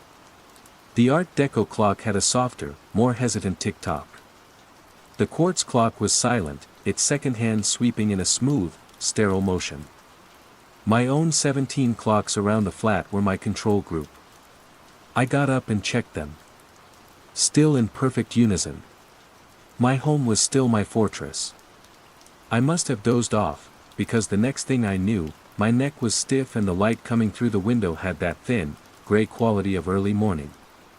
I shot up, my heart pounding, and went to the workbench. My regulator clock read 6:15 and 2 seconds a.m. My phone reads 6:15 and 1 second a.m. A 1-second lag. Acceptable. My watch, my reliable automatic, reads 6:10 and 37 seconds a.m. David's carriage clock read 6:03 and 19 seconds a.m. Mrs. Albright's mantel clock read 6:21 and 44 seconds a.m. The quartz clock read 6:14 and 55 seconds a.m. I stared at the collection of dials and digits, and a profound, bone-deep coldness spread through me. It wasn't chaos. It was worse. It was a kind of splintering. Each object, left in the same room, on the same surface, had experienced the night differently. My watch had lost almost 5 minutes. David's had lost 12. The quartz clock, my bastion of modern accuracy, had somehow lost 6 seconds. And Mrs. Albright's clock, the one I dismissed as belonging to a confused old woman, had gained nearly 7 minutes. They hadn't just drifted. They had diverged. I backed away from the workbench slowly. I looked around my living room, at my own clocks. The long case. The mantel clock. The cuckoo clock. I listened. And for the first time, I heard it. A faint dissonance. A subtle, fractional arrhythmia in the chorus. A beat that was just slightly off, a pendulum that seemed to hesitate for a nanosecond at the apex of its swing. My fortress had been breached. The contagion was already inside. I stood alone in my flat in the grey Manchester dawn, surrounded by the sound of time coming apart at the seams. And I had no idea what to do. The silence between the ticks was suddenly vast and terrifying. Phase 2, growing awareness and isolation. The next few weeks were a descent into a private, quiet madness. My life, once rebuilt on the bedrock of routine and precision, now felt like it was built on shifting sand. The world hadn't ended. There were no sirens, no panic in the streets. The trams still ran, people still hurried to work, the perpetually grey Manchester sky still spat rain with familiar indifference. But beneath it all, the fundamental rhythm was broken, and I seemed to be the only one who could hear the stutter. My work became a source of constant dread. Every customer who walked through the door of Tempus Fugit was a potential vector of the wrongness. An elderly gentleman brought in a beautiful, moon-phase carriage clock. "It runs fast," he said. "But only on cloudy days." A young woman with a cheap, fashionable watch complained, "It loses time, but only when I'm in the office. It's fine on weekends." These weren't mechanical faults. They were riddles, paradoxes wrapped in brass and glass. I'd take the clocks, run them through my diagnostics. On my workbench, they behaved perfectly. My vibrograph would spit out a straight, clean line, indicating a perfect beat. I'd regulate them, clean them, and hand them back, my reassurances sounding hollow even to myself. And they would come back. Always. "You fixed it," they'd say, a new kind of confusion in their eyes, "but now it's counting the wrong moments." That phrase, Mrs. Albright's phrase, had become an epidemic. It was as if a new concept had entered their vocabulary, a way to describe this impossible phenomenon without being able to grasp its nature. They weren't angry. They were just puzzled, treating it like a curious software bug in the operating system of their day. I started documenting everything in a new journal, a thick, leather-bound book I kept hidden under a loose floorboard in the shop. I sketched the clocks, wrote down the owner's descriptions of the faults, noted the times, the dates, the weather. I created charts, trying to find a correlation. Was it location-based? Did clocks in the Green Quarter run faster than those in spinning fields? Was it atmospheric? Did the presence of the river Irk have some dampening effect on temporality? My notes grew into a sprawling, paranoid map of a city I no longer understood. My isolation deepened. I tried, once more, to talk about it. I cornered David, my academic neighbor, in the hallway of our building. "David," I said, my voice tight. "Your clock. It's happening to others. Lots of others." He adjusted his glasses, peering at me as if I were a particularly difficult equation. "What's happening, Jeremy?" The time slips. The desynchronization. Clocks aren't just running fast or slow, they're diverging. Experiencing time at different rates." He gave a small, weary sigh. "Ah, yes. I did some reading. It's a fascinating perceptual phenomenon. It seems that in the absence of strong external temporal cues, our subjective assessment of time's passage can become remarkably elastic. It's called," he trailed off, snapping his fingers. "Ah, it's gone. No matter. Basically, we're just noticing it more. Hyper-awareness." "No," I insisted, my voice rising. "It's not perception. I measured it. On my workbench. Multiple clocks, all showing different times after being left overnight. That's not subjective."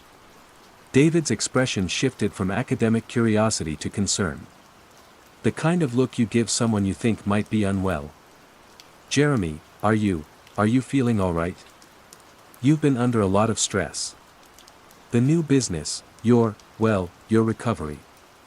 It's admirable, but you must take care of yourself.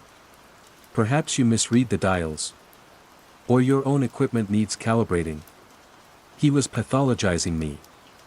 Rationalizing my observations away as symptoms of my own fragility. He was using the very logic I myself had tried to use, and hearing it from him felt like a door slamming shut in my face. "My equipment is fine," I said, my voice cold. "Thanks for the insight, David." I retreated. The conversation was a disaster.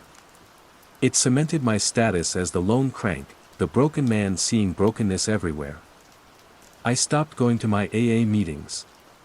How could I stand up and talk about being grateful for my sobriety when the very fabric of reality felt like it was fraying? How could I listen to Mark's steady, reassuring advice when I suspected his watch was lying to him? My paranoia needed no fuel, it was self-sustaining, a perpetual motion machine of anxiety. The city itself became a landscape of temporal traps.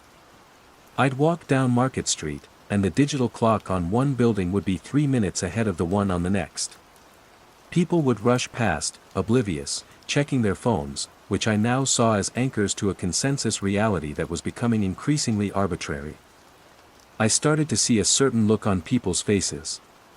A flicker of confusion as they glanced from a public clock to their own wrist. A small frown.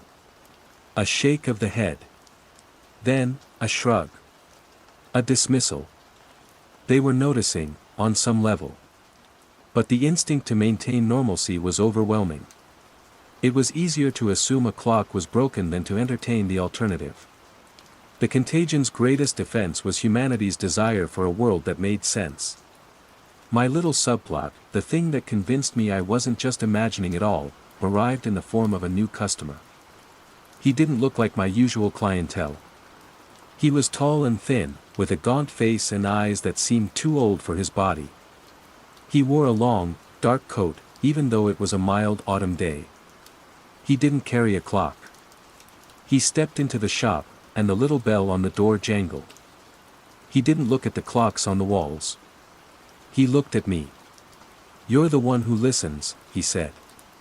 His voice was a dry whisper, like rustling leaves. "I'm sorry. They say you're the one who listens to the clocks. The one who knows they're out of tune." A jolt went through me, a mixture of terror and validation. "Who's they?" He ignored the question. He walked to the counter and placed a small object on the worn wood. It wasn't a clock. It was a pocket compass, old and heavy, made of tarnished brass. The glass was cracked. The needle, however, wasn't pointing north. It was spinning, slowly and erratically, as if searching for a signal it couldn't find. "It's getting worse," the man whispered. "The drift." "The drift?" I echoed, my throat dry. "First the direction, then the duration." He tapped the spinning compass needle. "This was the first to go. Years ago. Now it's the clocks. The rate of decay is increasing." "What are you talking about?" "What decay?" He gave me a look that was part pity, part contempt. "You're a repairman. You think in terms of gears and springs. You think one thing is broken. You don't understand. The entire machine is broken." He gestured vaguely at the world outside the shop window. "Who are you?" I asked. "Just a cartographer of a territory that no longer exists," he said. He pushed the compass towards me. "Hold on to this. It might help you find your bearings. Or it might drive you mad. The distinction is becoming academic." And then he turned and walked out, the bell jangling his departure. He left the compass on the counter. I stared at it, its needle still turning lazily, nonsensically. First the direction, then the duration. The words felt like a key, but I had no idea what lock they were meant to fit. I started taking the compass with me. On my walks through the city, I'd watch its needle. It never settled. It spun in the northern quarter, quivered near the cathedral, and went into a frantic pirouette near the new glass and steel towers of spinning fields. It seemed to react to something, but not to the Earth's magnetic field. It was as if it were measuring the integrity of space itself, and finding it wanting. The anomaly was escalating. The environmental warping, once confined to my peripheral vision, became more insistent. It was never overt. It was always in the corner of the eye, the thing you glimpse just as you turn your head. I saw a flock of pigeons over Piccadilly Gardens freeze in mid-air for a full second before continuing on their way. I saw the reflection of a red double-decker bus in a shop window stay put for a moment after the bus itself had already passed. I saw shadows stretch at unnatural angles in the noon sun, clinging to the wrong side of a lamp post. Each time it happened, I'd flinch, my heart seizing. I'd look around, desperate to see a shared reaction, a single other person pointing, gaping, confirming my sanity. But there was never anyone. The world flowed on, unconcerned. Was I the only one sensitive enough? Was my sobriety, my anxiety, my obsession with time somehow tuning me into a frequency no one else could perceive? My dreams became a recurring torment. I was no longer dreaming of drinking. I was dreaming of my workshop, but it was vast, cathedral-like. I was standing before a clock the size of a building. Its face was a swirling nebula of stars, its hands made of pure light. But its gears were grinding, groaning under an immense strain. They weren't made of brass and steel, but of something that looked like solidified smoke and stone. And I could feel its broken rhythm reverberating through my entire body, a deep, slow, painful ticking that was shaking the universe apart. I would always wake up with the ghost of that sound in my ears, my own heart thumping in a frantic, panicked counter-rhythm. I began to suspect the problem was centered somewhere. A source. An epicenter of the temporal decay. The compass spun most wildly in the city center, near the old industrial heartlands now being aggressively redeveloped. One afternoon, driven by a desperate need for answers, I followed the compass's frantic spinning.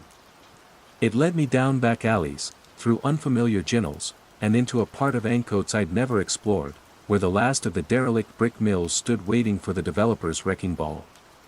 The needle was going insane, a blur of motion. It was pointing, quivering, at one mill in particular. The old Murray's Mill complex, parts of which had been converted into flats like my own, but this section was older, more decrepit. A high brick wall surrounded it, topped with barbed wire. A faded sign on a chained gate read, "Danger, unsafe structure." There was a palpable coldness emanating from the place, a silence that felt deeper than the absence of sound. The air itself seemed thick, heavy. I stood across the street, watching the mill. The windows were dark, shattered panes gaping like mouths. But in one of them, on the top floor, I saw a light. A faint, rhythmic pulsing. It wasn't the steady on-off of a security light. It was irregular, faltering. A pulse. Like a dying heartbeat. I looked at my watch. It was 3:42 p.m. I looked up at the mill, at the pulsing light, and then back at my watch. The second hand had stopped. It was twitching between 2 seconds, caught in a tiny, frantic loop. I shook my wrist, a reflexive gesture. Nothing. It was stuck. A wave of nausea and vertigo washed over me. The street seemed to tilt, the solid brick of the buildings wavering like a heat haze. The low, grinding, broken tick from my dream echoed in my mind, a sound I could now almost hear in the waking world, emanating from the derelict mill. I backed away, fumbling for my phone. The time was still ticking forward on its screen, a lonely beacon of an order that no longer felt real. I had found something. A nexus point. A place where the wrongness was concentrated. The cartographer's words came back to me. The entire machine is broken. He hadn't been speaking metaphorically. I was standing at the site of a fracture. Not in a single clock, but in the grand, intricate, and terrifyingly fragile clockwork of the world. And the compass in my pocket, its needle now still and pointing directly at the heart of the old mill, felt less like a guide and more like a gravestone. Phase 3, the nature of the threat and escalation. The discovery of the mill didn't bring relief, only a sharper, more focused dread. It was no longer a nebulous citywide phenomenon. It had a source. A heart. I spent the next days circling it like a nervous wolf, watching from a distance. The pulsing light in the top floor window was a constant, a faint, sickly arrhythmia against the Manchester twilight. Sometimes it was fast and frantic, a series of quick, desperate flashes. Other times it was slow, lugubrious, with long, dark pauses in between, pauses that felt like a held breath. My research grew more frantic. I abandoned my clock repair journals and filled new notebooks with frantic scrawls, historical maps, and half-formed theories. I haunted the Manchester Central Library, my coat pulled tight around me, the spinning compass a guilty weight in my pocket. I looked for anything related to the Murray's Mill complex. Fires, strange industrial accidents, local legends. I found the usual stories of Victorian industry, exploitation, poverty, fires, and redevelopment. Nothing seemed out of the ordinary. My search terms became more esoteric. Temporal anomalies Manchester. Localized time distortion. Geomagnetic disturbances Ancoats. The search results were a predictable mix of science fiction forums, crackpot conspiracy theories, and academic papers on quantum physics that I couldn't begin to comprehend. Nothing concrete. Nothing that explained why Mrs. Albright's clock was stealing time from the future. One theory began to form, a fragile hypothesis built from scraps of history and my own terrifying experiences. The mills of Ancoats were the cradle of the Industrial Revolution. This was where the world first learned to live by the clock on the factory wall instead of the sun in the sky. It was the place where time was first weaponized, sliced into shifts and wages, used to discipline a populace into a new, mechanical rhythm. What if, in doing so, they had done more than just change society? What if they had torn something? What if, in chaining humanity to a new kind of time, they had put a stress fracture in the real thing? And now, after 2 centuries, the fracture was finally breaking open. The machine wasn't the world, as the gaunt cartographer had said. The machine was time itself, and this city, this very spot, was where the mainspring had been wound too tight. The pulse from the mill was the ticking of that broken mainspring, the last spasms of a dying mechanism. The anomaly was no longer content to be subtle. The ripples were becoming waves. One afternoon, I was walking through Stevenson Square. I watched a courier on a bicycle pedal furiously, his legs a blur of motion, yet his forward progress was infinitesimal, as if he were cycling through treacle. A few feet away, a woman checking her phone zipped across the square in a blink, a disjointed blur of movement that left my head spinning. It was as if small, invisible bubbles of variant time were drifting through the city, and people were passing through them unaware, experiencing moments of extreme time dilation or compression. They'd emerge on the other side, shake their heads as if clearing a fog, and carry on, their internal clocks now hopelessly skewed from the consensus. This had tangible consequences. I saw a car lurch forward into a junction, the driver's face a mask of confusion as the traffic light turned red in what, to him, must have seemed like a nanosecond. The screech of brakes and the blare of horns was a sound of temporal dissonance made real. The driver got out, shouting, "It was green." It was only green for a second. No one understood. They just saw a man who had run a red light. My search for an ally was born of desperation. I couldn't do this alone anymore. The isolation was as much a threat as the phenomenon itself. I thought of the cartographer, but he was a ghost, a whisper. I needed someone grounded. My mind kept returning to David. He was an academic, a man of logic. He had dismissed me, yes, but he had also been the first to articulate the problem so precisely. It experienced a different amount of time. He had the vocabulary. I just needed to give him undeniable proof. My plan was reckless, born of sleepless nights and too much caffeine. I needed to get him close to the source. I knocked on his door, my heart hammering. I held up the carriage clock I'd supposedly been observing for him. "David," I said, trying to keep my voice steady. "I think I've figured it out. It's magnetism. A strong, localized field. I can't get a proper reading in the flat, the whole building's full of interference. I need to take it somewhere with less, metallic density." It was a flimsy, nonsensical excuse, but it was the best I had. "I was wondering if you'd want to come. To see for yourself." He looked skeptical, his eyes narrowing. "Where, exactly?" "There's an open space, near the old mills," I said, trying to sound casual. "Should be perfect." To my profound shock, he agreed. Perhaps it was pity, perhaps academic curiosity, perhaps he just wanted to get me to stop bothering him. Whatever the reason, an hour later we were standing on the street opposite the derelict Murray's Mill, the air cold and heavy around us. "Right," David said, rubbing his hands together. "So, what am I looking for?" "Sparks. A humming sound. Just, watch, I said. I had brought 3 clocks. His carriage clock, my own reliable automatic watch, and a cheap digital kitchen timer. I had synchronized them all in front of him not 10 minutes earlier in his flat. Now, I placed them side by side on a low brick wall. "This is all very theatrical, Jeremy," he murmured. We stood there for what felt like an eternity. The pulse of light in the top floor window was faint in the daylight, but I could see it. A slow, tired beat. Thump, thump, thump. Nothing happened. David looked at his own watch, a different one from the one on the wall, then at me. "Well, this has been." And then it happened. It wasn't dramatic. It was a subtle shift in the quality of the air, a feeling of pressure in my ears. The sound of a distant siren seemed to stretch, its pitch dropping unnaturally.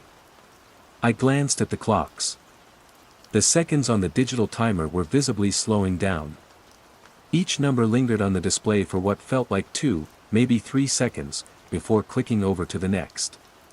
My automatic watch's second hand was sweeping in a slow, graceful arc, taking far longer than a minute to complete its journey. But the carriage clock, its hands were racing, blurring around the dial at an impossible speed. David saw it. His mouth fell open. He stepped closer, leaning down, his face inches from the clocks. He looked from the frantic carriage clock to the sluggish digital timer, his academic composure shattering into pure, unadulterated disbelief. "My God," he whispered. He wasn't speaking to me. He was speaking to the universe. That's not possible. The local rate of time, it's variable. It's inconsistent across a few inches of brick wall." He looked up at me, his eyes wide with a terror that mirrored my own. "Jeremy, what is this?" "I told you," I said, a wave of triumphant, horrifying validation washing over me. "The machine is broken." I pointed a trembling finger at the mill. "And I think that's the broken part." Our alliance was forged in that moment of shared, reality-bending horror. David, the man of books and theories, was now faced with an empirical fact that defied all known physics. His skepticism evaporated, replaced by a feverish, obsessive need to understand. We were no longer the broken clockmaker and the concerned neighbor. We were 2 men staring into the abyss. But the alliance was immediately tested. David's approach was scientific.